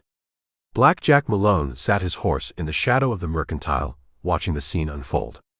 Though his face was hidden behind that black mask, Rip could feel the outlaw leader's cold fury radiating across the distance between them like heat from a forge. He knew that this wasn't over, not by a long shot. It was just the beginning. The real fight was yet to come, and it would be a battle that would be talked about in Gold Creek for years to come, assuming any of them lived to tell the tale. Chapter 10. The chaotic retreat from the church was a blur of frantic whispers and hurried movements, like autumn leaves scattered by a sudden storm. Women, their faces streaked with grime and tears, clutched makeshift weapons and bundles of meager belongings wrapped in faded quilts and flour sacks. The rescued women, Elizabeth Cooper and young Mary Winters, still shaken from their near capture, clung to each other like frightened doves, their eyes wide with remembered terror. Rip, his jaw tight as a cinched saddle strap, his storm-gray gaze fixed on the shadowed streets, guided them towards the hidden entrance to the old mine shaft, every muscle coiled and ready for trouble. "Keep close," he whispered, motioning them forward. "And keep quiet. Sound carries in these streets like a dinner bell." The air inside the church was thick with the acrid smell of gunpowder and fear, heavy as storm clouds before rain. The sounds of gunfire still echoed from the street outside like distant thunder, a constant reminder of the danger they had narrowly escaped. Spent brass casings littered the wooden floor, glinting dully in the filtered light. Rip knew they had to move quickly. The Devil's riders wouldn't give up easily. They were like wolves who'd caught the scent of blood. "Hurry," he urged, his voice low but firm as steel. "We don't have much time before they figure out where we've gone." Martha Jensen stumbled, her ankle turning on a loose board. Sarah caught her arm, steadying her with surprising strength. "Easy now," Sarah murmured. "We'll all get there together." Rip led the women through a narrow passage behind the altar, his calloused hand resting on the rough stone wall, feeling the cool dampness of the rock. The passage, barely wide enough for two to walk abreast, opened into a dark, musty-smelling chamber that seemed to breathe the stale air of forgotten years. At the far end, a rickety wooden door, its iron hinges groaning in protest like a dying man, marked the entrance to the mine shaft. "Watch your step," Rip warned, his boots crunching on scattered debris. "Floor's not as solid as it used to be." He pushed open the door, revealing a gaping black maw that seemed to swallow the light like a hungry beast. The air inside the mine was cold and damp as a grave, heavy with the smell of damp earth, rotting timbers, and something indefinable, something that spoke of the deep dark secrets hidden within the earth's belly. "This way," Rip said, his voice echoing in the confined space like a ghost whisper. He lit a flickering lantern, its pale yellow light casting dancing shadows on the rough-hewn walls of the mine shaft. The shadows seemed to move with a life of their own, like dark spirits watching their passage. Elizabeth Cooper clutched her torn dress closer, her voice barely a whisper. How far does it go?" "Far enough to get us clear of town," Rip answered, checking the stability of a wooden support beam. "These tunnels run all the way to Miller's Creek, if we can follow them right." He led the women into the darkness, the lantern's light their only guide in this underground world. The mine shaft sloped downwards like the throat of some great beast, the air growing colder and damper with each step they took. The silence was oppressive as a burial shroud, broken only by the steady drip of water from unseen heights and the occasional scuttling sound of unseen creatures in the darkness beyond their light. "Mind those support beams," Rip cautioned, ducking under a sagging timber. "This part of the mine's older than sin itself." They moved slowly, cautiously, their footsteps echoing through the narrow tunnel like muffled drumbeats. The women, their fear momentarily overshadowed by a sense of grim determination, followed Rip's lead, their faces pale as moth wings in the lantern light. Each crack of settling rock made them jump. Every shadow seemed to hide potential dangers.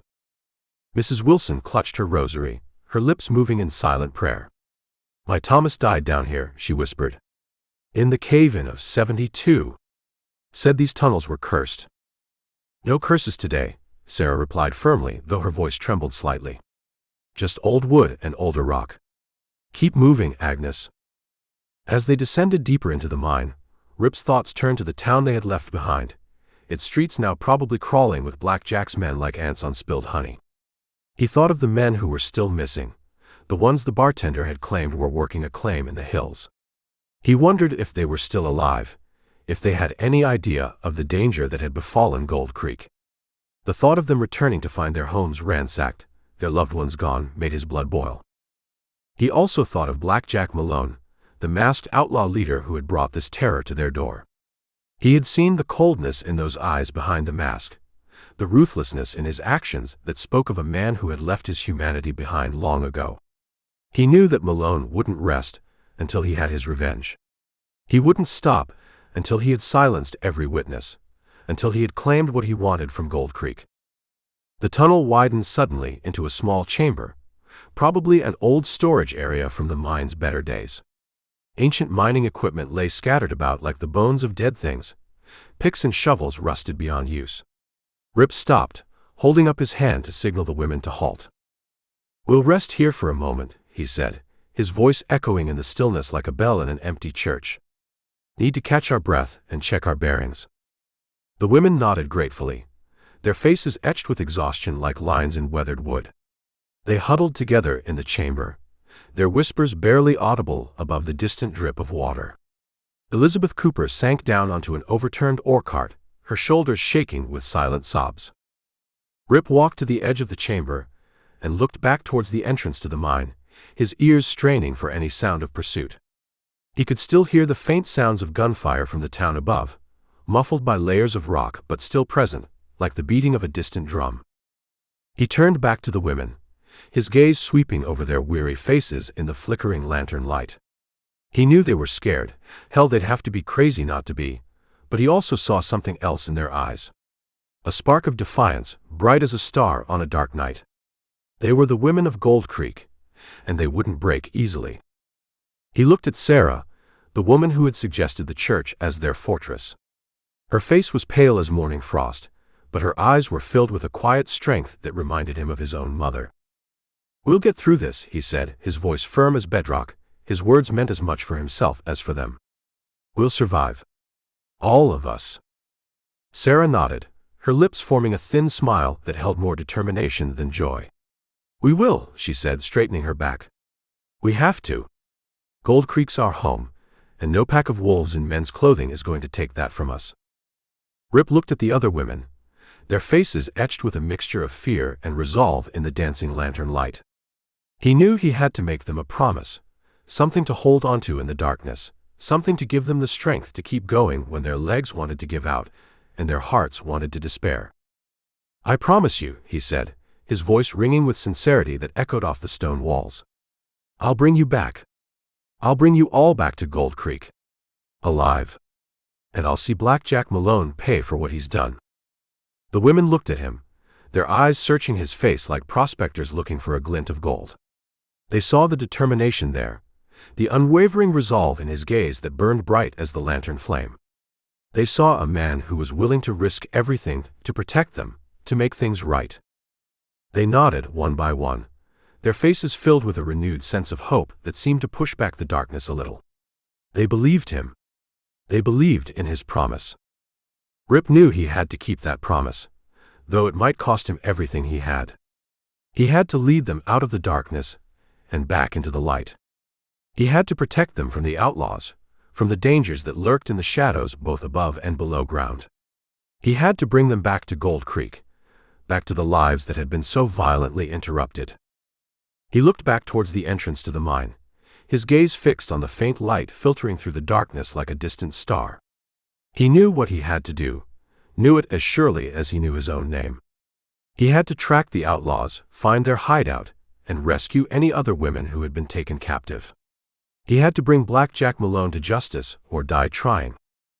He turned back to the women, his face grim as a hangman's. "We're not safe here," he said, adjusting his grip on the lantern. "We have to keep moving. Stay close and watch your step. These old tunnels can be treacherous." He raised the lantern higher, its pale light pushing back the darkness of the tunnel ahead like a torch against the night. He took a deep breath of the musty air and started to walk, the women following close behind like ducklings after their mother. They were heading deeper into the darkness, towards an uncertain future that lay hidden behind the next bend in the tunnel. But they were also heading towards hope, towards the promise of rescue, towards the promise of return. And Rip Campbell, the dust-colored stranger who had become their protector, would not break his promise. Not while there was still breath in his body and strength in his arms to pull a trigger. Chapter 11. The mine shaft twisted and turned like the coils of a giant serpent, a labyrinth of dark tunnels and treacherous drops that seemed to descend into the very heart of the earth. The air hung heavy as a burial shroud, thick with the smell of damp earth, rotting timbers, and the chilling silence of the deep. Rip, his lantern casting a flickering circle of yellow light that seemed far too fragile against the pressing darkness, led the women of Gold Creek deeper into the bowels of the earth. Behind him, they moved like frightened shadows, their footsteps echoing softly in the oppressive quiet, their faces pale as church candles in the lantern's sickly glow. "Mind that beam," he whispered, ducking under a sagging timber thick with black mold. "Everything down here's about as stable as a drunk on payday." The mine was a relic of a bygone era, abandoned years ago when the gold veins had run dry and the earth had claimed too many lives. Its timbers were rotten as bad teeth, its supports crumbling like stale bread, its secrets buried beneath layers of dust and time thicker than a Bible. Danger lurked in every shadow, in every loose rock, in every creaking timber that groaned under the weight of the mountain above them. Martha Jensen stumbled on a loose stone, catching herself against the slimy wall. "Lord above," she whispered, her voice trembling. "It's like being buried alive." "Stay close," Rip warned, his voice echoing in the confined space like a ghost whisper. "And watch your step. This place is a death trap waiting to spring." The women nodded, their eyes wide as owls in the darkness. They clung to each other like drowning sailors to driftwood, their hands clasped white-knuckle tight, their fear a palpable presence in the air as thick as the coal dust that coated their skirts. Elizabeth Cooper pressed closer to Sarah, her youth showing in the tremor of her voice. "The stories about this place, about the men who died down here." "Hush now," Sarah cut her off, though her own voice wasn't entirely steady. "Those are just stories. We're following Mr. Campbell, and he won't lead us wrong." As they moved deeper into the mine, the tunnel narrowed like a closing throat, the walls pressing in on them until they had to walk single file, their shoulders brushing against rough stone on both sides. The lantern's light struggled to penetrate the gloom, casting grotesque shadows that danced and flickered on the rough-hewn walls like demons at a midnight revel. "How much further?" Sarah asked, her voice trembling slightly as she ducked under another rotting beam. Rip shrugged, the movement making the lantern light jump eerily. "I don't know," he admitted, tasting the bitter truth of those words. "I've never been this deep before. Nobody has, not since the cave-in of '72. He could feel the weight of responsibility pressing down on him, heavier than the mountain above. These women were relying on him, trusting him to lead them to safety through this underground maze. He couldn't let them down. Not now. Not ever. They reached a fork in the tunnel, where the passage split like a snake's tongue. Two paths stretched before them, both shrouded in darkness deeper than a murderer's heart. Rip paused, his gaze sweeping over the two options, the lantern light reflecting off the moisture-slick walls. "Which way?" Mary Winters asked, her voice tight with anxiety. Please tell me you know which way. Rip hesitated, studying both passages. He didn't know. There was no map to this forgotten underworld, no guide except his instincts and the whispers of old miners' tales. After a moment that stretched like taffy, he chose the left path. It felt right somehow. Like a horse knowing its way home in the dark. He couldn't explain it, but he'd learned to trust such feelings over his years on the frontier. They continued their journey into the darkness, the silence broken only by the steady drip of water from unseen heights and the occasional suppressed cough from one of the women. The air grew colder with each step, carrying the smell of damp earth and something else, something older and darker that spoke of depths better left unexplored. At another fork in the tunnel, Rip stopped again. This time, he closed his eyes for a moment, focusing on his senses like an Apache tracker. He could hear the faint sound of rushing water, a distant murmur that seemed to call to him through the stone. Listen, he whispered. You hear that water? That's Miller's Creek. It runs underground through these hills. If we follow it, it'll lead us out. He chose the right path, which led downward at a steep angle, the floor slick with moisture and treacherous as a politician's promise. The air grew colder still, and the sound of water grew louder, echoing off the stone walls until it filled their ears like thunder. They emerged onto a narrow ledge, overlooking a chasm that dropped away into blackness. A rickety wooden bridge spanned the gap like a fool's hope, its ancient timbers groaning ominously in the underground breeze. Below, invisible in the darkness, the rushing water roared like a hungry beast, its sound bouncing off the cavern walls until it seemed to come from everywhere at once. The women gasped in unison, their faces filled with terror visible even in the weak lantern light. The bridge looked like it would collapse if a strong wind blew across it, let alone bear the weight of a dozen people. Sweet Jesus, Agnes Wilson whispered, clutching her rosary. We have to cross that. Rip nodded grimly. It's the only way, he said, keeping his voice steady despite his own misgivings. The other passages are probably collapsed by now. This or go back. He handed the lantern to Sarah and stepped onto the bridge, testing it with his weight. It creaked and swayed like a drunk's legs, the ancient timbers protesting each careful step. Flakes of rust drifted down from the cable supports like red snow. Lord in heaven, protect us, Martha Jensen prayed, her words barely audible above the roar of the underground river. Rip moved slowly, deliberately, each step carefully chosen, his eyes fixed on the far side that seemed to float in the darkness beyond the lantern's reach. The bridge swayed with every movement, the rotting planks threatening to give way beneath his boots. He reached the other side and turned back to the women, his heart pounding harder than he'd care to admit. Come on, he said, his voice firm as steel. One at a time. Step where I stepped. Don't look down, and don't stop moving. The women, their faces pale as desert bones but set with determination, began to cross the bridge one by one. Each step was a test of courage, each creak of the timbers a reminder of the death that waited below. Sarah went first, the lantern steady in her hand, her other hand gripping the frayed guide rope.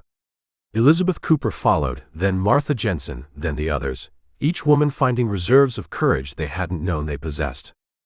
One by one, they made it across, until finally Agnes Wilson, the last in line, stepped onto solid ground. Rip breathed a prayer of thanks to whatever God might be listening. They pressed on through the mine, the darkness their constant companion, their footsteps echoing in the timeless void. They faced more challenges, collapsed passages they had to squeeze through, flooded sections they had to wade across, moments when the very mountain seemed to groan around them like a dying giant. Finally, after what seemed like an eternity in that underground hell, they reached the end of the tunnel. A faint light filtered through the darkness like heaven's mercy, growing stronger with each step until it painted the rough walls with hints of gold. They emerged from the mine into the harsh glare of daylight, blinking like owls at noon. They found themselves in a secluded valley, surrounded by towering cliffs red as dried blood and dense forest green as emeralds. They had made it. They had escaped the mine's hungry darkness. But their journey was far from over. They were in the badlands now, the wild territory where the devil's riders made their own law. They were still being hunted, still running for their lives. Rip looked back at the mine entrance, that dark maw like the gateway to hell itself, then turned his gaze toward the horizon where distant mountains scratched the sky like wolf's teeth. He knew the outlaws were out there somewhere in those vast, unforgiving landscapes, probably already spreading out to search for them. He turned to the women, his face grim as a hanging judge. "We need to keep moving," he said, checking his ammunition. "We're not safe yet. Not by a long shot." He led them into the forest, deeper into the badlands where no law held sway, except the law of survival. They moved like shadows through the trees, their footsteps silent on the soft earth carpeted with pine needles. They were fugitives now, running from men who knew these wild lands as well as they knew their own twisted hearts. But they were also survivors, their spirits unbroken as spring steel, their determination unwavering as the North Star. They would not give up. They would not surrender. They would fight for their lives, for their freedom, for their town.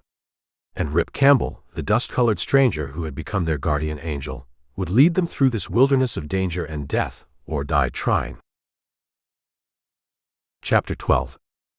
The dense forest, a tapestry of emerald green and deep shadow, offered a temporary respite from the harsh realities of the badlands. Ancient pines towered overhead like weathered sentinels, their gnarled branches weaving together to create a living cathedral. Sunlight, fractured by the thick canopy of leaves, dappled the forest floor in shifting patterns of gold and shadow, creating an ethereal, almost magical atmosphere. But Rip, his weather-beaten face creased with concern, knew that the beauty of the wilderness could be deceiving. Beneath the surface of tranquility lurked danger, a constant unseen presence that kept his calloused hand near the worn grip of his Colt. "Keep close now," he murmured, his gravelly voice barely carrying to the group behind him. "Times when the prettiest places hide the ugliest surprises." He led the women of Gold Creek deeper into the woods, their footsteps muffled by the soft earth and the thick carpet of copper-hued fallen leaves. The air, heavy with the heady scent of pine needles and damp earth, was a welcome change from the stale, musty air of the mine. A jay's harsh cry echoed through the trees, making young Mary Thompson jump, her hand clutching her threadbare shawl tighter around her shoulders. "Steady now," Sarah whispered, placing a comforting hand on Mary's arm. "It's just a bird, nothing more." The late afternoon light was beginning to fade, painting long fingers of shadow across the forest floor. Rip's experienced eye caught sight of a natural depression in the terrain, sheltered by a cluster of towering pines whose thick lower branches would help conceal any firelight. "We should stop here for the night," he said, his voice low, his words barely audible above the rustling of leaves in the gentle breeze.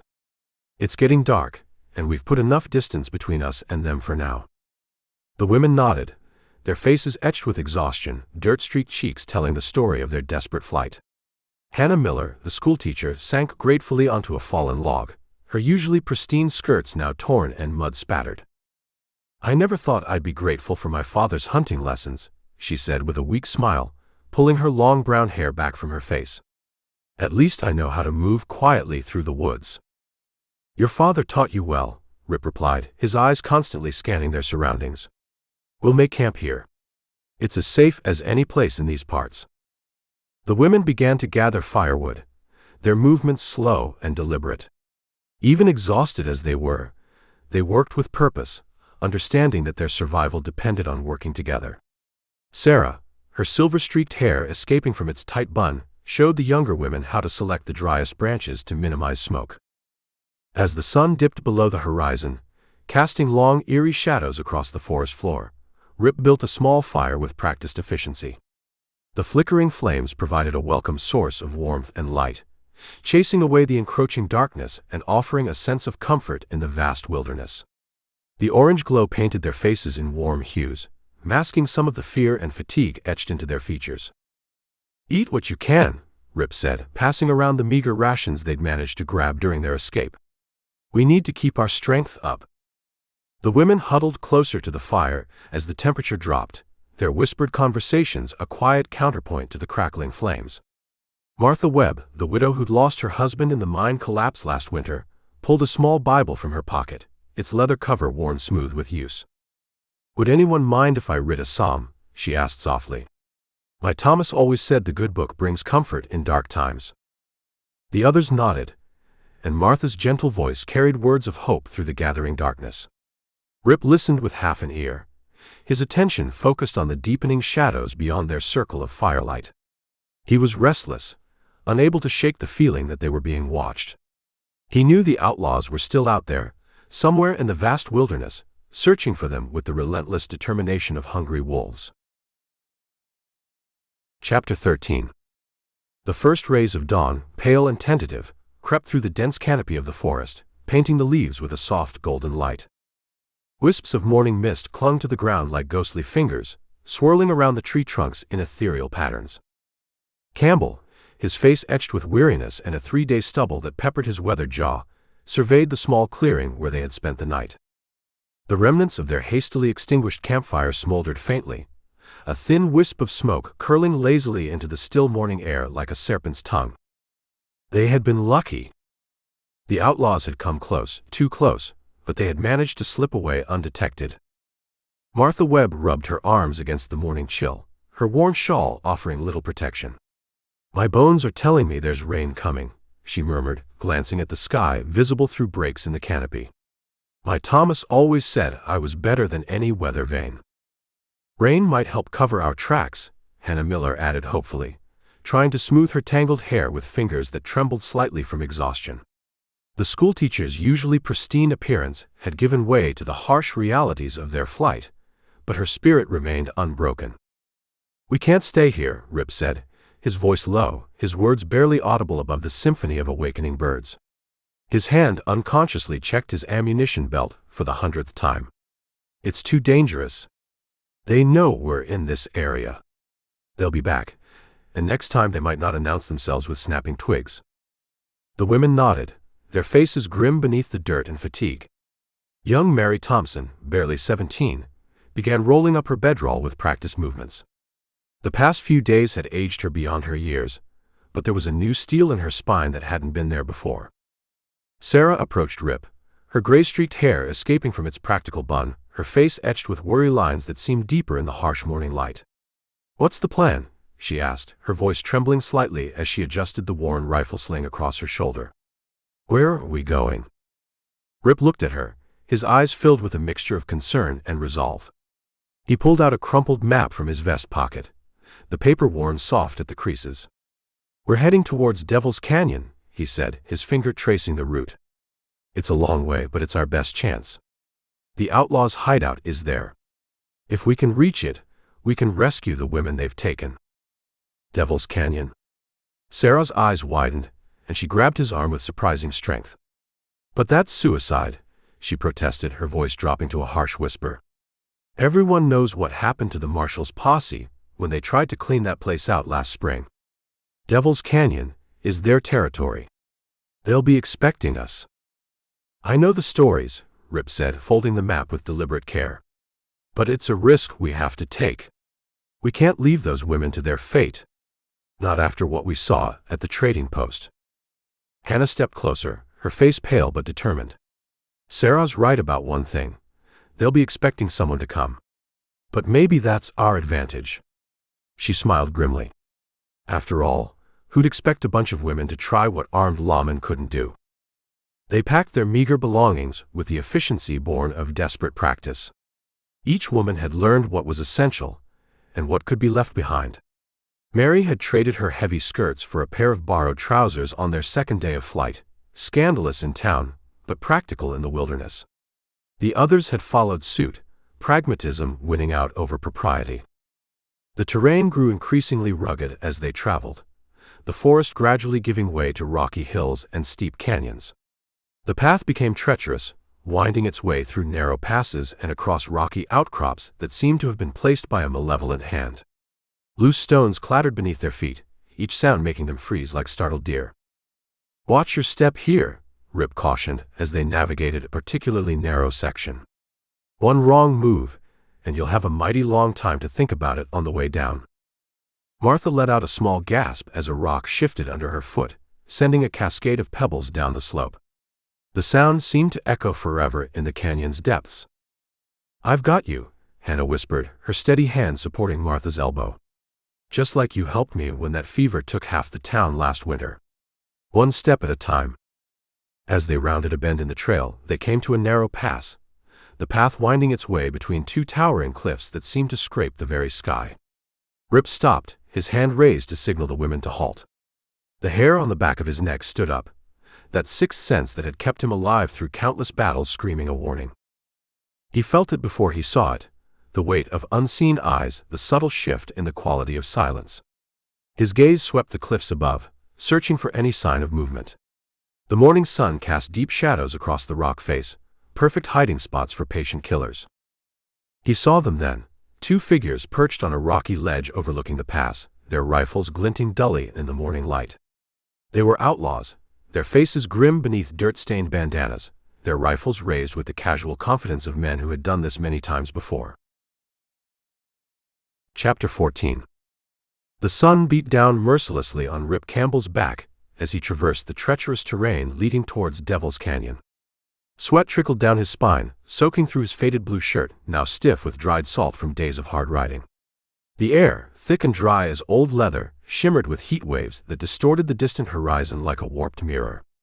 His canteen sloshed with barely a cup of warm water, not enough, but it would have to do.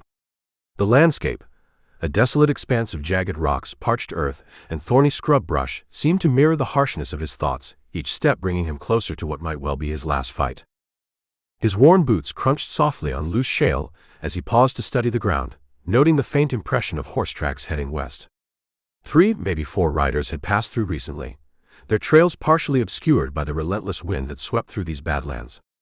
He touched the tracks with calloused fingers, feeling the sharp edges of the impressions. Less than a day old.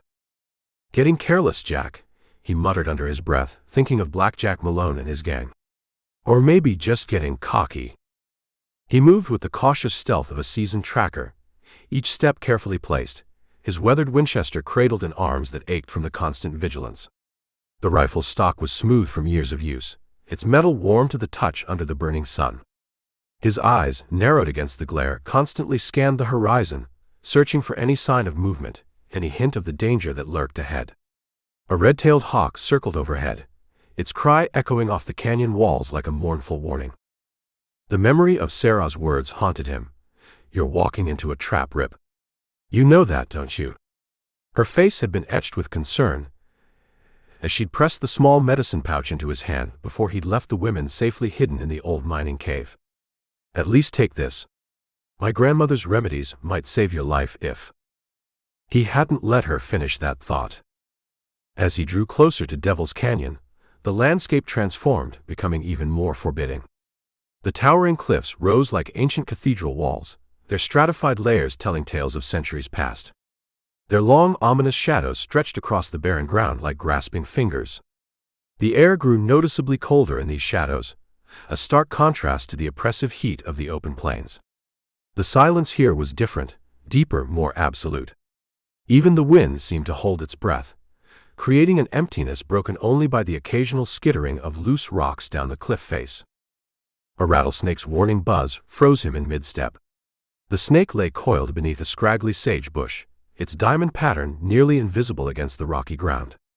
Rip stood motionless, watching as the creature slowly slithered away, its passage leaving a distinctive trail in the dust. "Much obliged for the warning, friend," he whispered. "At least you announce your intentions honest-like." He reached the rim of the canyon and eased himself onto his stomach, crawling the last few feet to peer cautiously over the edge. The sight that unfolded before him sent a chill down his spine, despite the heat.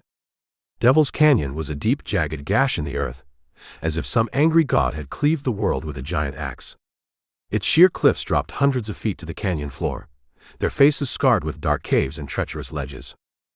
The outlaws' hideout was nestled in a small valley at the bottom, a cluster of rough-hewn buildings and canvas tents huddled together like a festering wound on the landscape.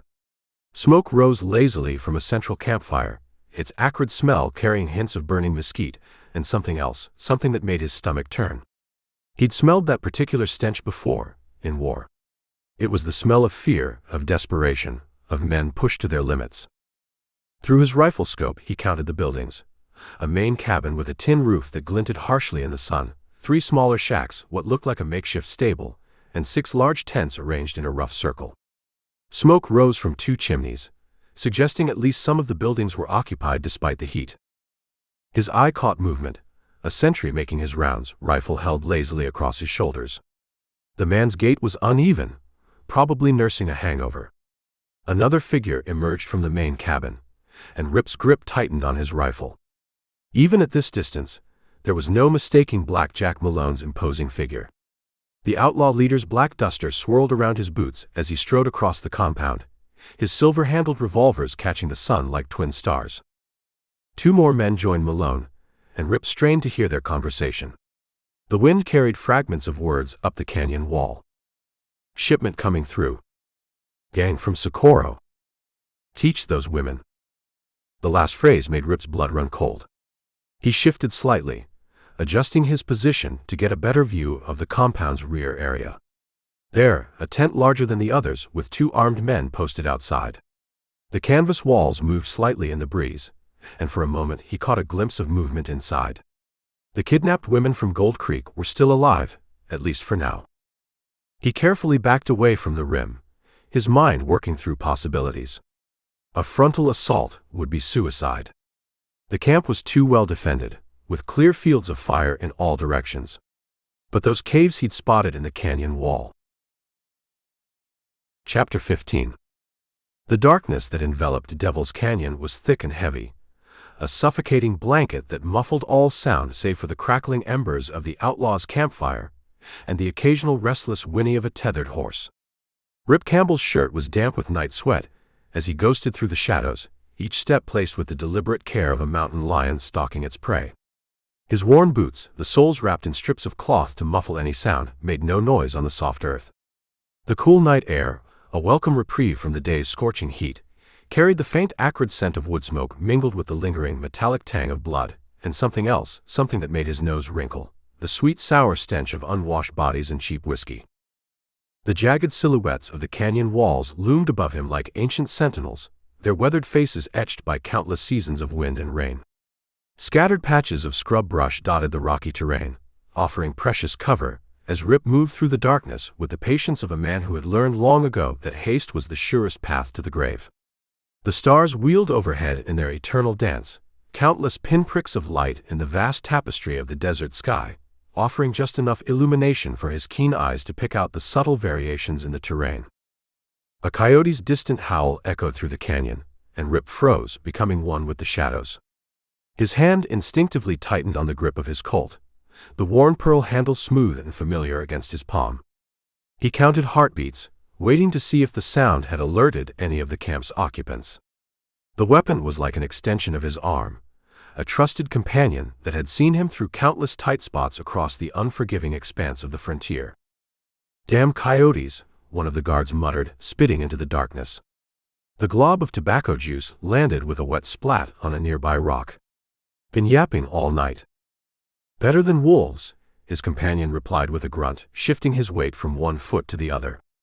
The wooden post he leaned against creaked softly under his bulk. "Least coyotes won't try to eat your horse while you're riding it." Rip allowed himself a ghost of a smile, though his weathered face remained as impassive as the stone walls around him. The natural sounds of the desert night would work in his favor, helping to mask any noise he might make. He had waited until the moon had climbed high in the inky sky, its silver light casting long distorted shadows that danced and flickered across the rough terrain like restless spirits. The outlaws, their bellies full of stolen food and cheap whiskey, were mostly settled for the night. Even the few who remained on guard duty seemed lackadaisical, their vigilance dulled by fatigue and the false sense of security that came with their remote location. A sudden gust of wind swept through the canyon, carrying with it the sharp scent of sage and the promise of rain from distant mountains. The hurricane lantern outside the women's tent swayed in its iron bracket, causing shadows to leap and dance across the sun-baked earth. Through narrowed eyes, Rip studied the small tent, noting how the canvas walls billowed slightly with each breath of wind. Inside, he knew, 3 innocent women lay captive, the daughters of respected ranchers, taken for nothing more than the cruel profit their captors hoped to gain. "Your turn to check on them," the taller guard said, jerking his thumb toward the tent. His rifle barrel gleamed dully in the lamplight, the weapon's blued steel reflecting the flickering flame like a snake's scales. "Checked him an hour ago," his companion replied, scratching at his stubbled jaw. The sound of his fingernails rasping against beard growth carried clearly in the still night air. "They ain't going nowhere." Besides, Blackjack said not to bother him too much. "Want some fresh for when the buyers arrive tomorrow." The words made Rip's blood run cold, though his exterior remained as calm as a desert pool at dawn. There wasn't much time. The fate that awaited those women if he failed didn't bear thinking about. He'd seen too much of the frontier's darker side to harbor any illusions about what such buyers had in mind. His gaze swept the camp, taking in every detail with the practiced eye of a man who had spent years reading the subtle signs of both nature and human activity. The main cabin where Blackjack slept, its windows dark as pitch, stood like a hulking shadow against the canyon wall. Near the dying campfire, 3 men snored in drunken stupors, empty bottles scattered around them like fallen soldiers after a battle. The corral where 24 horses shifted restlessly caught his attention, steam rising from their backs in gossamer threads that dissipated in the cool night air. The horses. Yes. A plan began to form in his mind, as clear and sharp as the North Star above. He moved silently toward the corral, each step carefully placed to avoid the scattered debris that littered the camp's periphery. A broken bottle here, a discarded tin plate there, each potential betrayer of his presence avoided with the instincts of a man who had spent years moving unseen through hostile territory. The moonlight cast deceptive shadows across the ground, making each step a calculated risk. His muscles tensed with each movement, ready to freeze at the slightest sound of alarm. The closest horse was a large bay mare, her coat gleaming like polished mahogany in the dim starlight. Her ears flicked nervously as he approached, reading the tension in the air like a living barometer. He could see the whites of her eyes in the darkness, a sign of her skittish nature that made her perfect for his purposes. The mare's breathing quickened as he drew near, her nostrils flaring wide enough to show their velvet lining. "Easy, girl," he breathed, the words barely a whisper as he reached for her lead rope. The mare's nostrils flared wider, catching his unfamiliar scent, but years of experience with horses steadied her. His calloused fingers worked the knot with practiced efficiency, loosening it just enough to ensure a clean break when the time came. The rope's rough fibers were damp with the night's dew, making his work easier as the strands yielded to his touch. He waited, patience born of countless nights spent in similar situations keeping him still as stone. The night wind whispered through the canyon, carrying with it the promise of another coyote's call. When it came, echoing off the canyon walls like a banshee's wail, he slapped the mare hard on her flank, the sharp crack of his palm against her hide lost in the wild cacophony that followed. The horse reared up with a startled whinny that echoed off the canyon walls, her forelegs pawing at the air as she pulled free of the loosened rope. Her panic, a primal force as old as the desert itself, spread through the corral like wildfire. Other horses caught her fear, their own whinnies joining hers in a chorus of equine chaos. The ground trembled beneath their stamping hooves, dust rising in the moonlight like phantom smoke. "Son of a!" The curse cut through the night as the guards spun toward the commotion, their rifles swinging up too late to do any good. The bay mare crashed through the corral gate with the force of a battering ram, sending it swinging wide with a resounding bang that had other horses following her lead. The sound of splintering wood added to the chaos as several posts gave way under the assault. "The horses!" someone shouted from the main cabin, followed by the sound of boots hitting wooden floorboards. A lamp flared to life in one of the windows, casting long shadows across the yard. "Get the horses!" The camp erupted into chaos, just as Rip had planned. Men stumbled from their bedrolls, curses filling the air as thick as the dust kicked up by fleeing horses. Rifles were grabbed, orders shouted, and in the confusion, no one noticed the shadow that slipped toward the women's tent. No one saw the glint of a knife, as it silently sliced through the canvas at the rear, creating an escape route where none had existed before.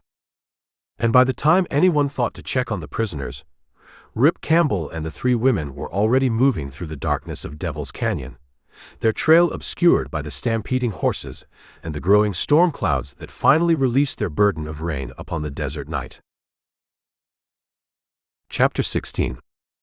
The chaotic scramble through the inky blackness of Devil's Canyon was a desperate ballet of fear and adrenaline. Rip, his lungs burning, his muscles screaming in protest, led the 2 women through the treacherous terrain, their footsteps muffled by the soft earth and the rustling undergrowth. Behind them, The shouts of the enraged outlaws echoed through the canyon, a chilling reminder of the danger that pursued them.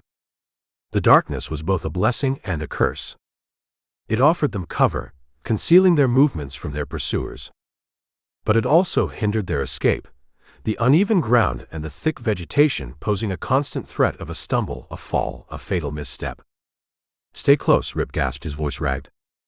He could feel the panic rising in the women beside him, their breaths coming in short, shallow gasps. He knew he had to keep them calm, focused. "We're almost there. Just a little further." He didn't know where there was. He was just running, guided by instinct and the faint hope that they could find a place to hide, a temporary sanctuary from the storm that raged behind them. The outlaws' shouts grew closer, their voices laced with anger and the promise of violence. Rip knew they were gaining on them. They were faster, more familiar with the terrain. It was only a matter of time before they caught up. He glanced back, his eyes straining to pierce the darkness. He could see the flickering glow of lanterns in the distance, bobbing and weaving through the trees like malevolent fireflies. The outlaws were using light to their advantage, illuminating the path and closing the distance between them and their prey. Rip cursed under his breath. He had to find a way to slow them down, to buy them some time. He spotted a narrow ravine ahead, a deep gash in the earth that was spanned by a fallen log. It was a risky crossing, the log slick with moisture and swaying precariously over the chasm. But it was their only chance. "We're going this way," he said, pointing towards the ravine. "It's a shortcut." The women hesitated, their faces etched with doubt. The ravine looked treacherous, the log bridge a death trap waiting to happen. "Trust me," Rip said, his voice firm. "It's our only chance." He took a deep breath and stepped onto the log, testing its stability. It creaked and groaned under his weight, swaying alarmingly. He moved slowly, carefully, his eyes fixed on the other side. He reached the other side and turned back to the women. "Come on," he said, his voice encouraging. "One at a time. And be careful." The women, their faces pale but resolute, began to cross the log, their movements slow and deliberate. Each step was a gamble, a test of the bridge's strength. As the last woman reached the other side, Rip heard a shout from behind. The outlaws had reached the ravine. "They're here," one of them yelled. Rip cursed again. They were trapped. He looked around frantically, searching for a way out. He spotted a narrow trail that led up the side of the ravine, a steep and treacherous climb. It was a long shot, but it was their only hope. "We're going up," he said, pointing towards the trail. "Come on." He started to climb, the women following close behind. The climb was difficult, the terrain steep and rocky. They scrambled up the slope, their hands and knees scraping against the rough rock. The outlaws were close behind, their shouts echoing through the ravine. Rip could hear the crunch of their boots on the loose gravel, the heavy breathing of their horses. They reached the top of the ravine and found themselves in a dense thicket of trees. Rip paused, catching his breath, his heart pounding in his chest. "We need to find a place to hide," he said. "They'll be looking for us." They moved silently through the trees, searching for a suitable hiding spot. They found a small cave hidden behind a waterfall, its entrance concealed by a curtain of falling water. "This will do," Rip said. "It's as good as any." They entered the cave, the roar of the waterfall a deafening presence. The cave was damp and cold, but it offered them shelter, a temporary sanctuary from the hunt. They huddled together in the darkness, their breaths coming in ragged gasps. They were safe for now. But they knew it wouldn't last. The outlaws wouldn't give up. They would keep searching until they found them. Rip looked at the women, their faces pale and drawn in the dim light filtering through the waterfall.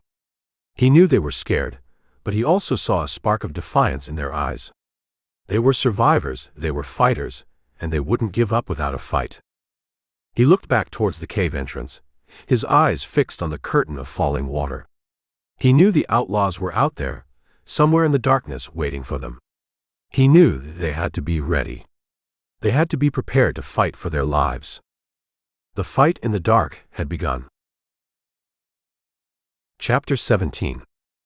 The roar of the waterfall, a constant deafening presence, filled the small cave, masking the sounds of the hunt raging outside. Rip Campbell, his clothes soaked from the spray, his face grim, peered through the cascading water, his eyes straining to pierce the darkness beyond. He knew the outlaws were close, their relentless pursuit a palpable tension that hung heavy in the air. He could feel their presence, a primal awareness of the danger that stalked them through the night.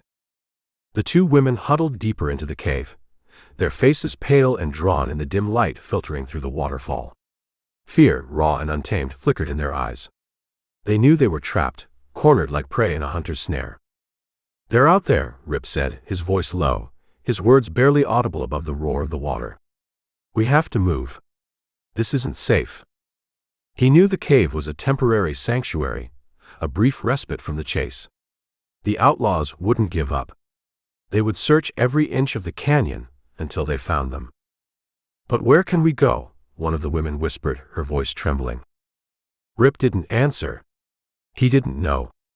He was just trying to keep them alive, one step at a time, one moment at a time. He turned back to the waterfall, his gaze scanning the darkness beyond. He could see the flickering glow of lanterns moving through the trees, the outlaws' search party closing in. "We'll go through the waterfall," he said, his voice firm. "It's our only chance." The women looked at him, their faces filled with disbelief. The waterfall was a torrent of icy water, a raging cascade that seemed impossible to penetrate. "Are you crazy?" one of them exclaimed. "We'll be swept away." "It's a risk we have to take," Rip said. "It's better than being caught." He took a deep breath and stepped into the waterfall, the icy water instantly soaking him to the bone. The force of the water was immense, pushing against him, threatening to knock him off his feet. He staggered forward, his eyes squeezed shut, his body braced against the torrent. He emerged on the other side, gasping for air, his clothes clinging to him like a second skin. He was shivering from the cold, but he knew they had to keep moving. He turned back to the women, his voice encouraging. "Come on," he said. "It's not so bad."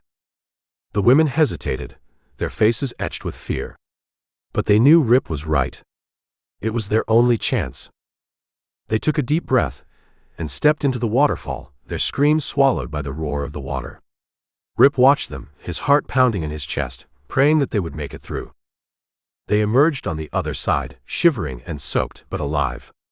Rip breathed a sigh of relief. They had made it. They found themselves in a narrow crevice behind the waterfall, a hidden passage that led deeper into the canyon. It was dark and damp, the air thick with the smell of damp earth and the echoing roar of the waterfall. "This way," Rip said, leading the women through the narrow passage. They moved quickly, silently, their footsteps muffled by the roar of the water. They knew the outlaws would be searching for them, and they had to stay one step ahead. The passage opened into a small clearing, surrounded by towering cliffs. The moon was high in the sky, casting a pale light over the landscape. "We'll rest here for a moment," Rip said, his voice hoarse. "We need to catch our breath." The women nodded, their faces etched with exhaustion. They huddled together, shivering from the cold, their eyes scanning the darkness. Rip walked to the edge of the clearing and looked back towards the waterfall. He could see the flickering glow of lanterns moving through the trees, the outlaws' search party still on their trail. He knew they couldn't stay there for long. The outlaws would find them eventually. They had to keep moving, keep running, keep one step ahead. He turned back to the women, his face grim. "We have to go," he said. "They're still after us." He led them out of the clearing, deeper into the canyon. They moved silently, like shadows, their footsteps muffled by the soft earth. The chase was on. The hunt was relentless. And Rip Campbell, the dust-colored stranger, was determined to keep the women of Gold Creek alive, no matter the cost. He knew the badlands were vast and the outlaws were many, but he also knew that he wouldn't stop running, wouldn't stop fighting, until they were safe. The canyon itself seemed to hold its breath, waiting to see who would be the hunter and who would be the hunted. Chapter 18. The moon, a silver scythe hanging in the inky sky, cast long skeletal shadows across the desolate landscape. Rip Campbell, his clothes torn and bloodied, his body aching with exhaustion, led the two women through the treacherous terrain, their footsteps muffled by the soft earth and the rustling undergrowth. Behind them, the sounds of the hunt echoed through the canyons, the relentless pursuit of the outlaws, their angry shouts carried on the wind like a chilling premonition. They had been running for hours, their lungs burning, their muscles screaming in protest. They had crossed treacherous ravines, scaled steep cliffs, and waded through icy streams, all in a desperate attempt to escape their pursuers. But the outlaws were relentless, their pursuit unwavering. Rip knew they couldn't keep running. They were exhausted, their strength waning. They needed to make a stand, to confront their pursuers, to fight for their survival. He stopped at the edge of a high cliff, overlooking a deep gorge. The view was breathtaking, a panorama of jagged peaks and shadowed valleys stretching out before them. But Rip's gaze was fixed on the darkness below, on the faint flicker of lanterns moving through the trees. The outlaws were close, too close. "We'll make our stand here," he said, his voice hoarse, his words barely audible above the howling wind. The women looked at him, their faces etched with fear and desperation. They knew what Rip was saying. They were cornered. This was their last stand. But there's nowhere to go," one of them stammered, her voice trembling. "We don't need to go anywhere," Rip said, his voice firm. "We'll fight them here." He looked at the women, his eyes searching theirs. "We're not going to give up," he said. "We're not going to let them win." He drew his rifle, the cold steel a familiar comfort in his hand. He checked the chamber, ensuring that it was loaded and ready. "Can you both shoot?" he asked. The women nodded, their faces grim. They had learned to use the rifles during the siege at the church, their fear momentarily overshadowed by a steely resolve. "Good," Rip said. "We'll need every shot we can get." He showed them where to position themselves, using the rocks and the sparse vegetation as cover. He instructed them on how to aim, how to fire, how to conserve their ammunition. "Remember," he said, "accuracy is key. Don't waste your shots." He looked at them, his eyes filled with a mixture of concern and admiration. They were brave women, facing a terrifying ordeal with courage and determination. "We'll face them together," he said. "We'll show them what the women of Gold Creek are made of." He took a deep breath and stepped out from behind the rocks, his rifle raised. He waited, his senses on high alert, listening for the sounds of the approaching outlaws. The wind carried their voices up to the cliff, their rough words laced with anticipation and cruelty. They knew they had their prey cornered. They could smell victory. The first outlaws emerged from the trees, their figures silhouetted against the moonlight. They were heavily armed, their rifles raised, their eyes glinting with malice. "There they are," one of them shouted. They charged towards the cliff, their horses' hooves pounding against the earth. Rip waited until they were within range, then raised his rifle and fired. The shot echoed through the canyon, shattering the silence and signaling the start of the final battle. The women opened fire, their rifles spitting fire and smoke. The outlaws, caught off guard by the sudden attack, staggered back, several of them falling to the ground, their bodies riddled with bullet holes. But they quickly regrouped, their anger fueling their attack. They returned fire, their bullets whizzing past Rip and the women, chipping at the rocks and tearing through the sparse vegetation. Rip and the women fought back, their shots precise and deadly. They were outnumbered, outgunned, but they were fighting for their lives, for their freedom, for their town. The battle raged on, the canyon filled with the roar of gunfire, the screams of the dying, the thunder of horses' hooves. Rip and the women fought fiercely, their courage fueled by desperation and a fierce determination to survive. But the outlaws were relentless, their numbers overwhelming. They kept coming, wave after wave, their guns blazing. Rip knew they couldn't hold out much longer. They were running out of ammunition. Their strength was failing. They were cornered, trapped, facing certain death. He looked at the women, their faces pale but resolute. They were ready to fight to the bitter end. He smiled grimly. They would face their fate together. They would die fighting, their spirits unbroken, their courage unwavering. He raised his rifle, preparing for one last stand. He knew it was the end. But he would go down fighting. He would take as many of them with him as he could. He closed his eyes, bracing himself for the inevitable. He waited for the final volley of gunfire, the bullets that would end his life. But the shots never came. Instead, he heard a different sound, the thunder of horses' hooves, a sound that was different from the outlaw's charge. A sound that was familiar. He opened his eyes and looked towards the canyon. He saw a group of riders charging towards them, their figures silhouetted against the moonlit sky. They were dressed in blue, their badges glinting in the moonlight. The cavalry had arrived. Chapter 19. The dust swirled around Rip Campbell's weary boots as he stood on the precipice of Devil's Canyon, the scene of the recent skirmish, bathed in the pale light of the waning moon. The air, still thick with the acrid scent of gunpowder and the metallic tang of blood, hummed with the quiet aftermath of battle. The outlaws, subdued and disarmed, were being rounded up by Sheriff Brody's deputies, their faces a mixture of sullen resentment and grim resignation. The bodies of those who hadn't survived the confrontation lay scattered amongst the rocks, stark reminders of the brutal cost of justice.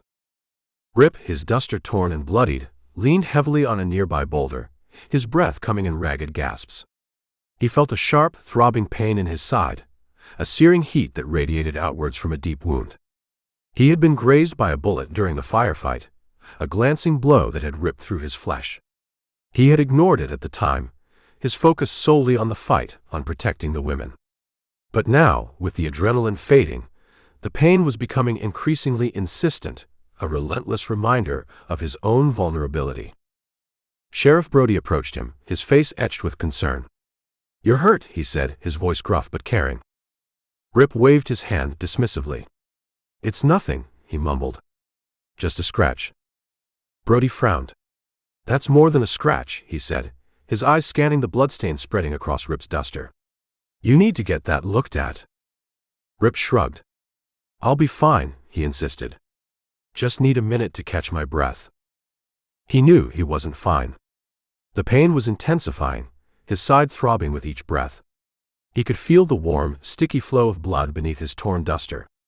He was losing blood, and he knew he needed to get the wound treated. But there was something else he needed to do first. He had made a promise to the women of Gold Creek, a promise to bring them back alive. And he wouldn't rest until he had fulfilled that promise. "We need to go back to the outlaws' camp," he said, his voice firm, brooking no argument. Brody looked at him, his face filled with concern. "You're in no condition to go anywhere," he protested. "You need to rest."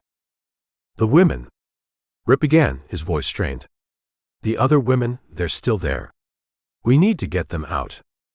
He knew there were other women being held captive at the outlaws' main camp, women from other towns, victims of the Devil's Riders' ruthless raids.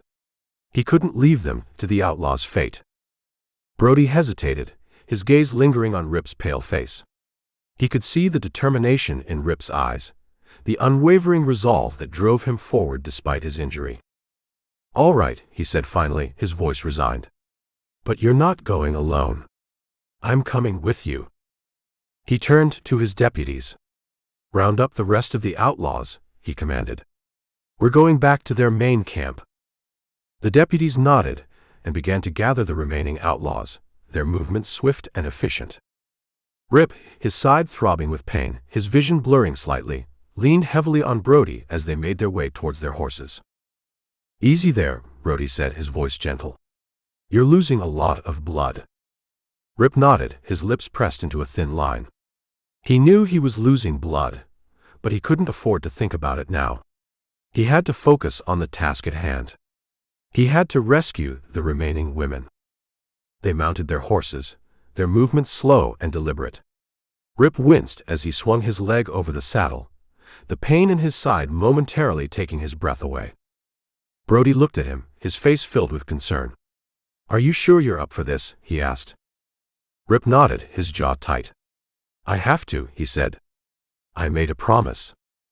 He spurred his horse forward, leading the way back to the outlaws' main camp.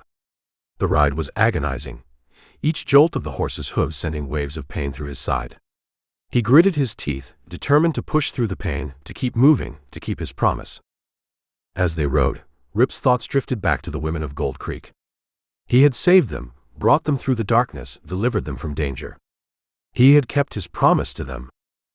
But there were other women, other victims still trapped in the outlaws' clutches. He had to save them too. He had to bring them home. They reached the outlaws' main camp, the scene bathed in the pale light of the moon. The camp was quiet, deserted save for a few remaining outlaws who had been left behind to guard the prisoners. Brody and his deputies quickly subdued the remaining outlaws, their movements swift and decisive. Rip, his side throbbing with pain, his vision blurring, dismounted his horse and staggered towards the tent where the women were being held. He pushed open the tent flap and stepped inside. The women, their faces etched with fear and exhaustion, looked at him with a mixture of hope and disbelief. "We're here to get you out," Rip said, his voice weak but firm. The women nodded, tears streaming down their faces. They had been waiting for rescue, waiting for a miracle. And now, their miracle had arrived. Rip, his strength failing, leaned against the tent pole, his body swaying slightly. He knew he was at his limit. He had pushed himself too far. "Let's go," he said, his voice barely a whisper. He turned and led the women out of the tent, his steps faltering, his vision blurring. He knew he was about to collapse. As they reached the edge of the camp, Rip stumbled, his knees buckling beneath him. He fell to the ground, his side burning with pain. Brody rushed to his side, his face filled with alarm. "Rip," he exclaimed, "you've got to get some rest." Rip looked at him, his eyes filled with exhaustion but also with a sense of accomplishment. "The women," he mumbled. "They're safe now." He closed his eyes, his body finally giving in to the pain and the exhaustion. He had done his duty. He had kept his promise. He was a wounded hero, but he had finished the job. Chapter 20. The first rays of dawn, a bruised purple bleeding into a fiery orange, painted the jagged peaks of Devil's Canyon, illuminating the grim tableau below. The outlaws' camp, once a haven of lawlessness and cruelty, now resembled a ravaged hive, its rough-hewn structures scarred by gunfire, its dusty grounds stained with blood. Sheriff Brody's deputies, their faces grim and determined, moved through the camp, securing the remaining outlaws and tending to the wounded. The rescued women, their faces etched with a mixture of relief and trauma, huddled together, their whispers barely audible above the rustling wind. Rip Campbell, his side bandaged tightly, his face pale and drawn, leaned against a rough-hewn timber, his gaze fixed on the canyon floor. The pain in his side was a dull, throbbing ache, a constant reminder of the brutal fight he had endured. But the physical pain was nothing compared to the emotional weight he carried. He had seen too much violence, witnessed too much suffering.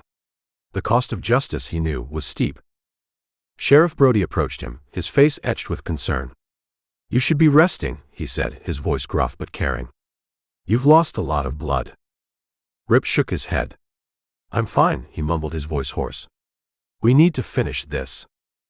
He knew there were still outlaws at large, remnants of the Devil's Riders who had escaped the previous night's confrontation. They wouldn't give up easily. They would regroup, rearm, and return to wreak havoc on the surrounding territories. He had to stop them, put an end to their reign of terror once and for all. "We're going after them," he said, his voice firm, brooking no argument. Brody hesitated, his gaze lingering on Rip's pale face. "You're in no condition," he began, but Rip cut him off. "They won't stop," he said, his voice insistent. "They'll keep coming until we put them down." Brody sighed, knowing that Rip was right. They couldn't afford to let the outlaws escape. They had to finish what they had started. "All right," he said finally, his voice resigned. "Let's gather the men." He turned and walked away, barking orders to his deputies. They quickly saddled their horses and prepared for the pursuit. Rip, his side throbbing with pain, his movements slow and deliberate, mounted his own horse. He knew he was pushing himself too hard, but he couldn't stop now. He had to see this through to the end. As the sun climbed higher in the sky, casting its harsh light across the canyon, Rip and Brody led their men out of the camp, following the trail of the fleeing outlaws. The trail was faint, barely discernible, but Rip's tracking skills, honed by years of wandering the wilderness, allowed him to follow it with unwavering precision. They rode for hours, their horses' hooves pounding against the hard-baked earth, their faces grim and determined. The trail led them through treacherous canyons, across rocky hills, and through dense forests. The terrain was unforgiving, but they pressed on, driven by their determination to bring the outlaws to justice. As the sun began to set, casting long shadows across the landscape, they spotted the outlaws' hideout, a hidden valley nestled deep within the mountains. It was a well-fortified location, surrounded by steep cliffs and dense forest, a natural fortress that seemed impenetrable. Rip and Brody surveyed the hideout from a distance, assessing the situation. They could see the outlaws moving around the camp, their figures silhouetted against the dying light. They were heavily armed, their numbers still significant. "We'll attack at dawn," Rip said, his voice firm. "We'll take them by surprise." Brody nodded. "Agreed," he said. "We'll hit them hard and fast." They withdrew to a safe distance and made camp for the night, their faces grim and determined. They knew the battle that lay ahead would be fierce, but they were ready. They were fighting for justice, for the safety of their communities, for the memory of those who had fallen victim to the outlaws' cruelty. As the first rays of dawn painted the sky with hues of rose and gold, Rip and Brody led their men towards the outlaws' hideout. They moved silently, like shadows, their footsteps muffled by the soft earth. They reached the edge of the valley and spread out, positioning themselves for the attack. They waited for the signal, their rifles raised, their fingers on the triggers. Rip raised his hand, and then dropped it sharply. The attack began. A volley of gunfire ripped through the air, shattering the silence of the morning. The outlaws, caught off guard by the sudden assault, scrambled for their weapons, their faces filled with panic. The battle raged, the valley echoing with the roar of gunfire, the screams of the dying. Rip and Brody led their men in the assault, their shots precise and deadly.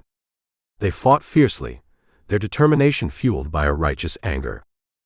The outlaws fought back, their desperation giving them a ferocious strength.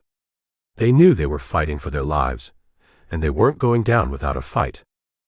The battle raged on, the valley shrouded in smoke and the acrid smell of gunpowder. The outlaws, outnumbered and outgunned, were slowly being pushed back.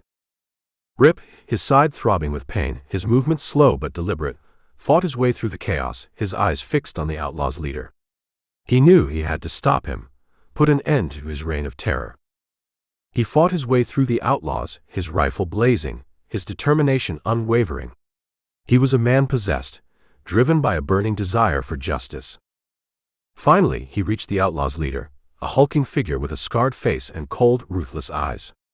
The leader turned to face Rip, his face contorted with rage. "You'll never take me alive," he roared, raising his rifle. Rip didn't hesitate. He fired, his shot hitting the leader squarely in the chest. The leader staggered back, his eyes wide with disbelief, then crumpled to the ground, his body twitching. The remaining outlaws, seeing their leader fall, lost their will to fight. They threw down their weapons and raised their hands in surrender. The battle was over. The outlaws had been defeated. Justice had been served. Chapter 21.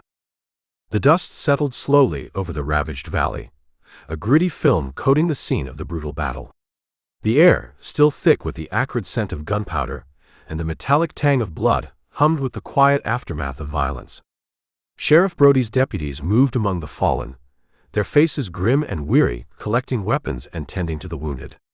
The remaining outlaws, subdued and disarmed, sat huddled together, their faces a mixture of fear and resentment. Rip Campbell, his side throbbing with a dull, insistent ache, his movements slow and deliberate, surveyed the scene. The fight had been fierce, a brutal clash of desperation and righteous fury.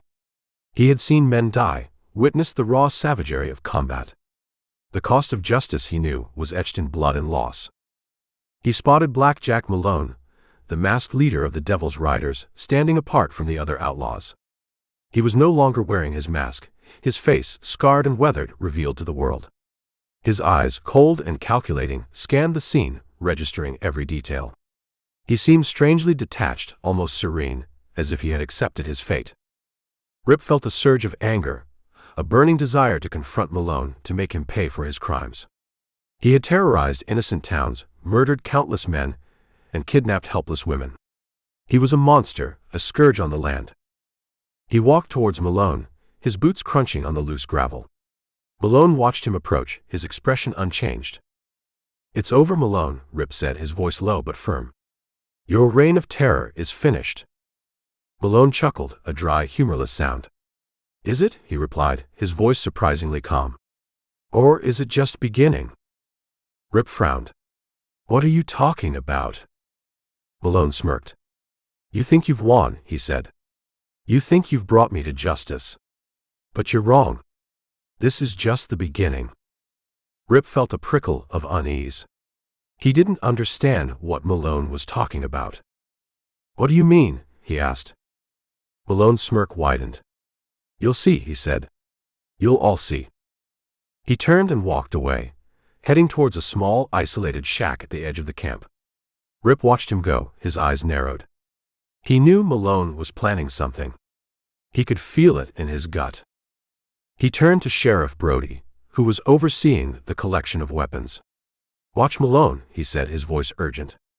I think he's up to something. Brody nodded. I will, he said. I don't trust him. Rip turned back to the shack, his gaze fixed on the closed door.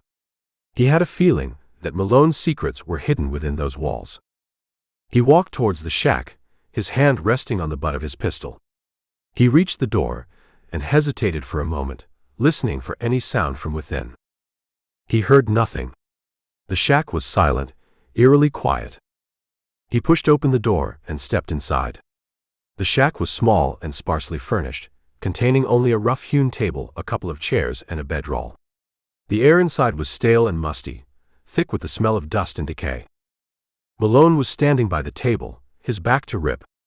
He was holding something in his hands, something small and metallic. Rip approached him cautiously.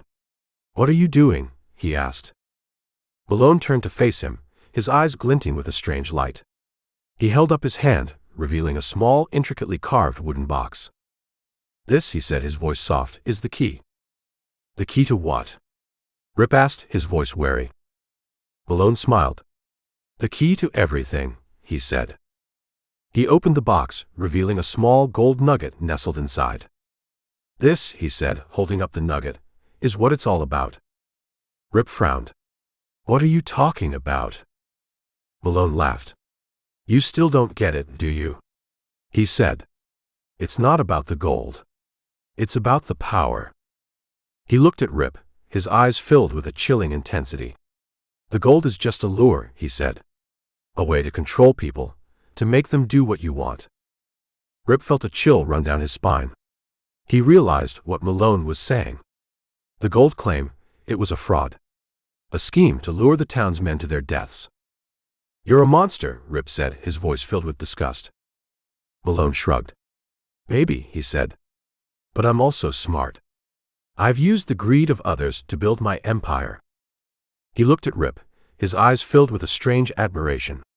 You're different, he said. You're not like the others. You're not driven by greed. You're driven by justice. He paused, his gaze lingering on Rip's face. That's why I'm going to give you a choice, he said. Rip frowned. What choice? Malone smiled. You can join me, he said. We can rule this territory together. We can have all the power we want. Rip stared at him, his face filled with disbelief. You're insane, he said. I would never join you. Malone shrugged. That's your choice, he said. But don't say I didn't offer you a chance. He turned and walked towards the door. I'm leaving now, he said. But I'll be back. And when I return, you'll be begging me to join you. He opened the door and stepped outside, disappearing into the dust-filled air. Rip watched him go, his heart pounding in his chest. He knew Malone wouldn't give up. He would be back, and he would be more dangerous than ever. He turned and walked out of the shack, his face grim. He had a feeling that the fight was far from over. It was just beginning. He had faced Blackjack Malone, and though he had spared his life for the law, he knew that their paths would cross again. The gold secret, however, was now his burden to bear. Chapter 22. The dust swirled around Rip Campbell's boots as he stood in the heart of the ravaged outlaw camp, the scene a stark reminder of the brutal battle that had recently transpired. The air, still thick with the acrid scent of gunpowder, and the lingering, metallic tang of blood, hummed with the quiet aftermath of violence. Sheriff Brody's deputies moved methodically through the camp, cataloging weapons, tending to the wounded, and preparing the captured outlaws for transport. The rescued women, their faces etched with a mixture of relief and lingering trauma, huddled together, their whispers barely audible above the rustling wind. Rip, his side bandaged tightly, his face pale and drawn, leaned against a rough-hewn timber, his gaze fixed on the desolate landscape stretching out before him. The physical pain was a dull, throbbing ache, a constant reminder of the fight he had endured. But the emotional weight he carried was far heavier. He had seen men die, witnessed the raw savagery of combat. The cost of justice, he knew, was steep, paid in blood and loss and the haunting echoes of violence. Sheriff Brody approached him, his face etched with weariness and concern. "You should be resting," he said, his voice gruff but caring. "You've been through a lot." Rip shook his head, his gaze still fixed on the horizon. "There's something else," he said, his voice low, his words barely audible. Brody frowned. "Something else?" Rip nodded. "Malone, he said something about the gold," he explained. "He said it wasn't about the gold. It was about the power." Brody looked at him, his face filled with confusion. "What are you talking about?" Rip hesitated, unsure how to explain what Malone had revealed to him. "He said the gold claim, it was a fraud," he finally said. "A scheme to lure the town's men to their deaths." Brody stared at him, his expression incredulous. "A fraud?" he repeated. "But with the gold." "There is no gold," Rip interrupted. "It was a trap. Malone used the promise of gold to draw the men away from Gold Creek, leaving the town vulnerable to attack." A look of dawning realization spread across Brody's face. "That makes sense," he murmured. "Why else would so many men leave town at once?" He looked at Rip, his eyes filled with a mixture of shock and anger. "Malone, he's a monster," he said, his voice laced with disgust. Rip nodded. "He used their greed against them," he said. "He played them all for fools." He paused, his gaze sweeping over the scene of the ravaged camp. "And he's still out there," he added. "He's not finished yet." Brody sighed. "We'll find him," he said. "We'll bring him to justice." He turned to his deputies. "Search the camp," he commanded. "Look for anything that might shed light on Malone's scheme." The deputies nodded and began to search the camp, their movements thorough and methodical. Rip and Brody watched them, their faces grim. They knew they had to uncover the truth, expose Malone's treachery to the people of Gold Creek. They owed it to the men who had died, to the families who had been left behind. After several hours of searching, one of the deputies approached Brody, holding a small, leather-bound ledger. "We found this," he said, his voice grave. "It looks like Malone's records." Brody took the ledger and opened it, his eyes scanning the entries. His face grew increasingly grim as he read. "It's all here," he said, his voice barely a whisper. "Malone's scheme, the gold claim, the names of the men he lured to their deaths." He looked at Rip, his eyes filled with a mixture of anger and sadness. "He planned it all," he said. "He's been planning this for months." Rip nodded, his face grim. He had suspected as much. Malone was a cunning and ruthless man, capable of unimaginable cruelty. "We have to tell them," he said. "The people of Gold Creek, they deserve to know the truth." Brody nodded. "We will," he said. "We'll ride back to town and expose Malone's treachery." He turned to his deputies. "Prepare to leave," he commanded. "We're going back to Gold Creek." The deputies nodded and began to gather their belongings. Rip and Brody mounted their horses, their faces grim and determined. They knew they had a long ride ahead of them, but they were determined to bring Malone's secrets to light. They owed it to the men who had died, to the families who had been left behind. They owed it to the town of Gold Creek. As they rode away from the ravaged camp, leaving behind the echoes of violence and the grim reminders of the battle, Rip's thoughts turned to the people of Gold Creek. He knew they would be devastated by the news of Malone's treachery. They had lost their husbands, their fathers, their sons. And now, they would learn that their deaths had been part of a cruel and calculated scheme. He knew he had to tell them the truth, no matter how painful it might be. They deserved to know what had really happened. They deserved to know the truth about the gold, about Malone, about the men who had been lured to their deaths. He looked at Brody, his face filled with resolve. "We'll tell them everything," he said. "We'll expose Malone's lies." Brody nodded. "We will," he said. "They deserve to know the truth." They rode on, their faces grim, their hearts heavy with the weight of the secret they carried. They were heading back to Gold Creek, back to the town that had been deceived, back to the people who deserved to know the truth. The gold secret, once a tool of manipulation and death, was about to be revealed. Chapter 23. The sun beat down on the dusty streets of Gold Creek, baking the parched earth and the weathered buildings. A palpable tension hung in the air, a heavy blanket of grief and uncertainty. The townsfolk, their faces etched with worry and loss, moved through the streets like ghosts, their whispers barely audible above the rustling wind. The news of the massacre at the gold claim had spread like wildfire, leaving a gaping wound in the heart of the community. And now, with Sheriff Brody and Rip Campbell returning, they braced themselves for the truth, whatever it might be.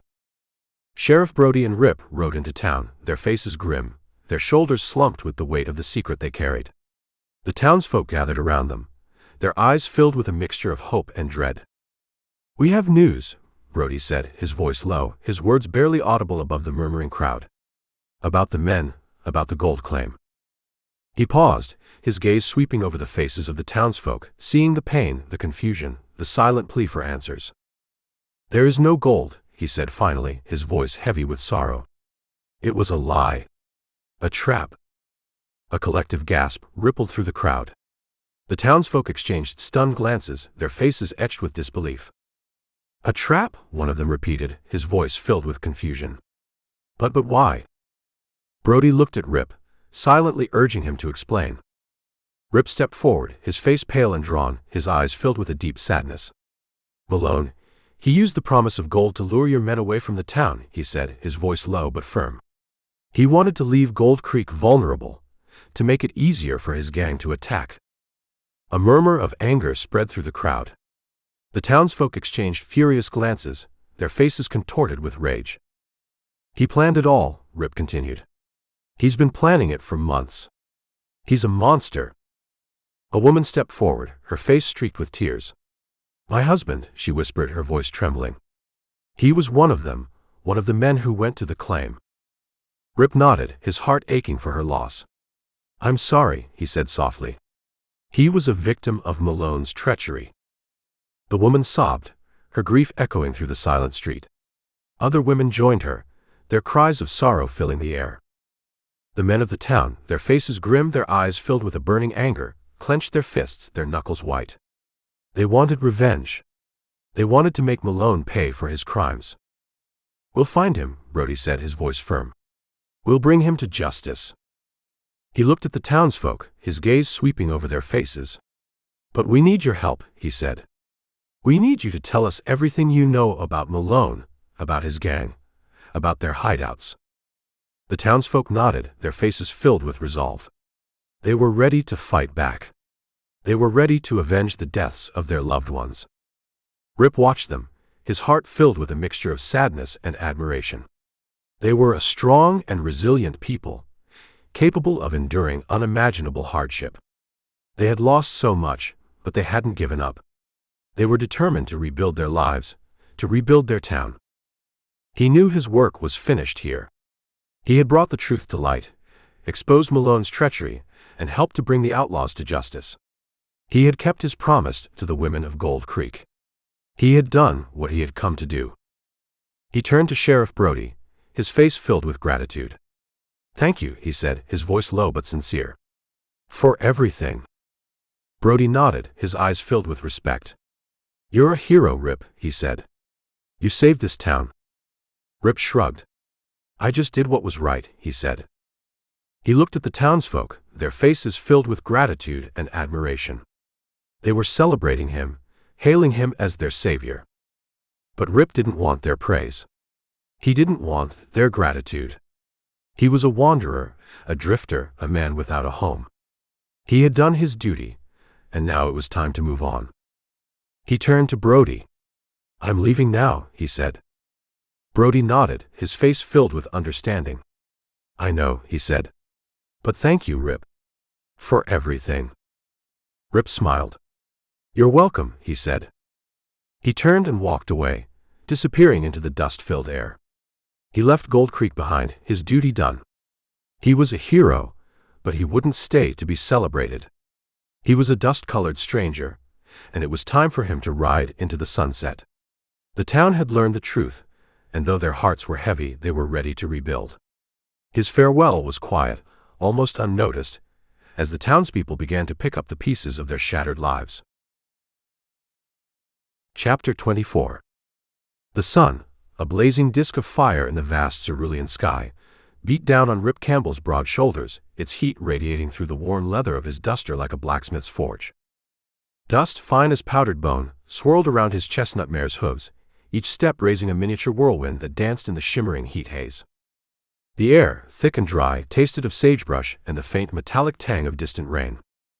He hadn't seen rain in weeks, maybe months. The land itself seemed parched, cracked, and yearning for a deluge that refused to come. He rode at a steady pace, his gaze fixed on the horizon, his mind at peace. Gold Creek was behind him now, a memory etched in his mind, a chapter closed in the long and winding story of his life. He had done what he had set out to do. He had brought justice to the town, exposed Malone's treachery, and helped to bring the outlaws to justice. He had kept his promise to the women of Gold Creek. He didn't linger. He never did. He was a wanderer, a drifter, a man without a home. His duty was done in Gold Creek, and it was time to move on. He wasn't built for celebrations or accolades. He was a man of action, not of speeches. He preferred the quiet solitude of the open plains, the vast emptiness of the wilderness. He thought of the people of Gold Creek, their faces etched with grief and resilience. They had lost so much, but they were strong. They would rebuild. They would honor the memory of the men they had lost, and they would carry on. He had given them the truth, a harsh and bitter truth, but it was theirs now to carry. He thought of Sheriff Brody, a good man, a just man, a man who had dedicated his life to upholding the law. He had done his job well. He would continue to protect the people of his territory, to keep them safe from harm. Rip knew that Gold Creek was in good hands. He thought of Black Jack Malone, the masked outlaw, the man who had terrorized the land, the man who had used greed and violence to build his empire. He was still out there, somewhere in the vast wilderness, a shadow lurking in the darkness. Rip knew they would meet again. Their paths were destined to cross. It was only a matter of time. He thought of the gold, the lure that had drawn so many men to their deaths. It was a powerful thing, gold. It could corrupt, it could destroy, it could drive men to madness. He had seen its destructive power firsthand. He had seen what it could do to men's souls. He had no desire for gold. He didn't need it. All he needed was his horse, his rifle, and the open road. He was a cowboy, a wanderer, a man who lived by his own code. He didn't need riches or fame. He just wanted to be free. He rode for hours, the sun slowly sinking towards the western horizon, painting the sky with hues of orange, purple, and gold. The landscape changed as he rode, the rolling hills giving way to vast open plains. The silence was broken only by the rhythmic thud of his mare's hooves, and the occasional cry of a lone hawk circling overhead. As the sun dipped below the horizon, casting long, eerie shadows across the plains, Rip decided to make camp. He found a small clearing, sheltered by a cluster of cottonwood trees, and dismounted. He unsaddled his mare and let her graze on the sparse vegetation. He then gathered some firewood and built a small fire. The flickering flames provided a welcome source of warmth and light, chasing away the encroaching darkness. Rip sat by the fire, his gaze fixed on the dancing flames, his mind at peace. He was alone, but he wasn't lonely. He was content with his life, with his choices. He was a free man, a wanderer, a cowboy riding into the sunset. He ate a simple meal of dried meat and beans, washed down with a canteen of water. He then lay down on his bedroll, his head resting on his saddle. He looked up at the star-studded sky, marveling at its vastness and beauty. He felt a sense of connection to the universe, a feeling of belonging. He was home, even though he had no home. The open road was his home. He closed his eyes and drifted off to sleep, his dreams filled with images of the open plains, the towering mountains, and the endless horizon. He was a cowboy, a wanderer, a man riding into the sunset. His life was simple, but it was his own. He wouldn't have it any other way. As he slept, the wind whispered through the trees, carrying the scent of sagebrush and the faint metallic tang of distant rain. The moon climbed high in the sky, casting its pale light across the vast landscape. The world was quiet, peaceful, and Rip Campbell, the dust-colored stranger, was at peace. He was a hero, though he would never admit it. He was a legend, though he would never know it. He was a cowboy riding into the sunset, his duty done, his conscience clear. He was free. As dawn approached, painting the eastern sky with hues of rose and gold, Rip awoke, stretched, and saddled his mare. He looked out across the vast open plains, his gaze sweeping over the endless horizon. He saw a faint wisp of smoke rising in the distance, a thin plume that marked the presence of civilization. He squinted, his eyes narrowing as he focused on the distant point. It was a house, a lone structure standing against the vast backdrop of the wilderness. He wondered who lived there, what stories it held. He spurred his mare forward, drawn by the mystery of the distant dwelling. The end.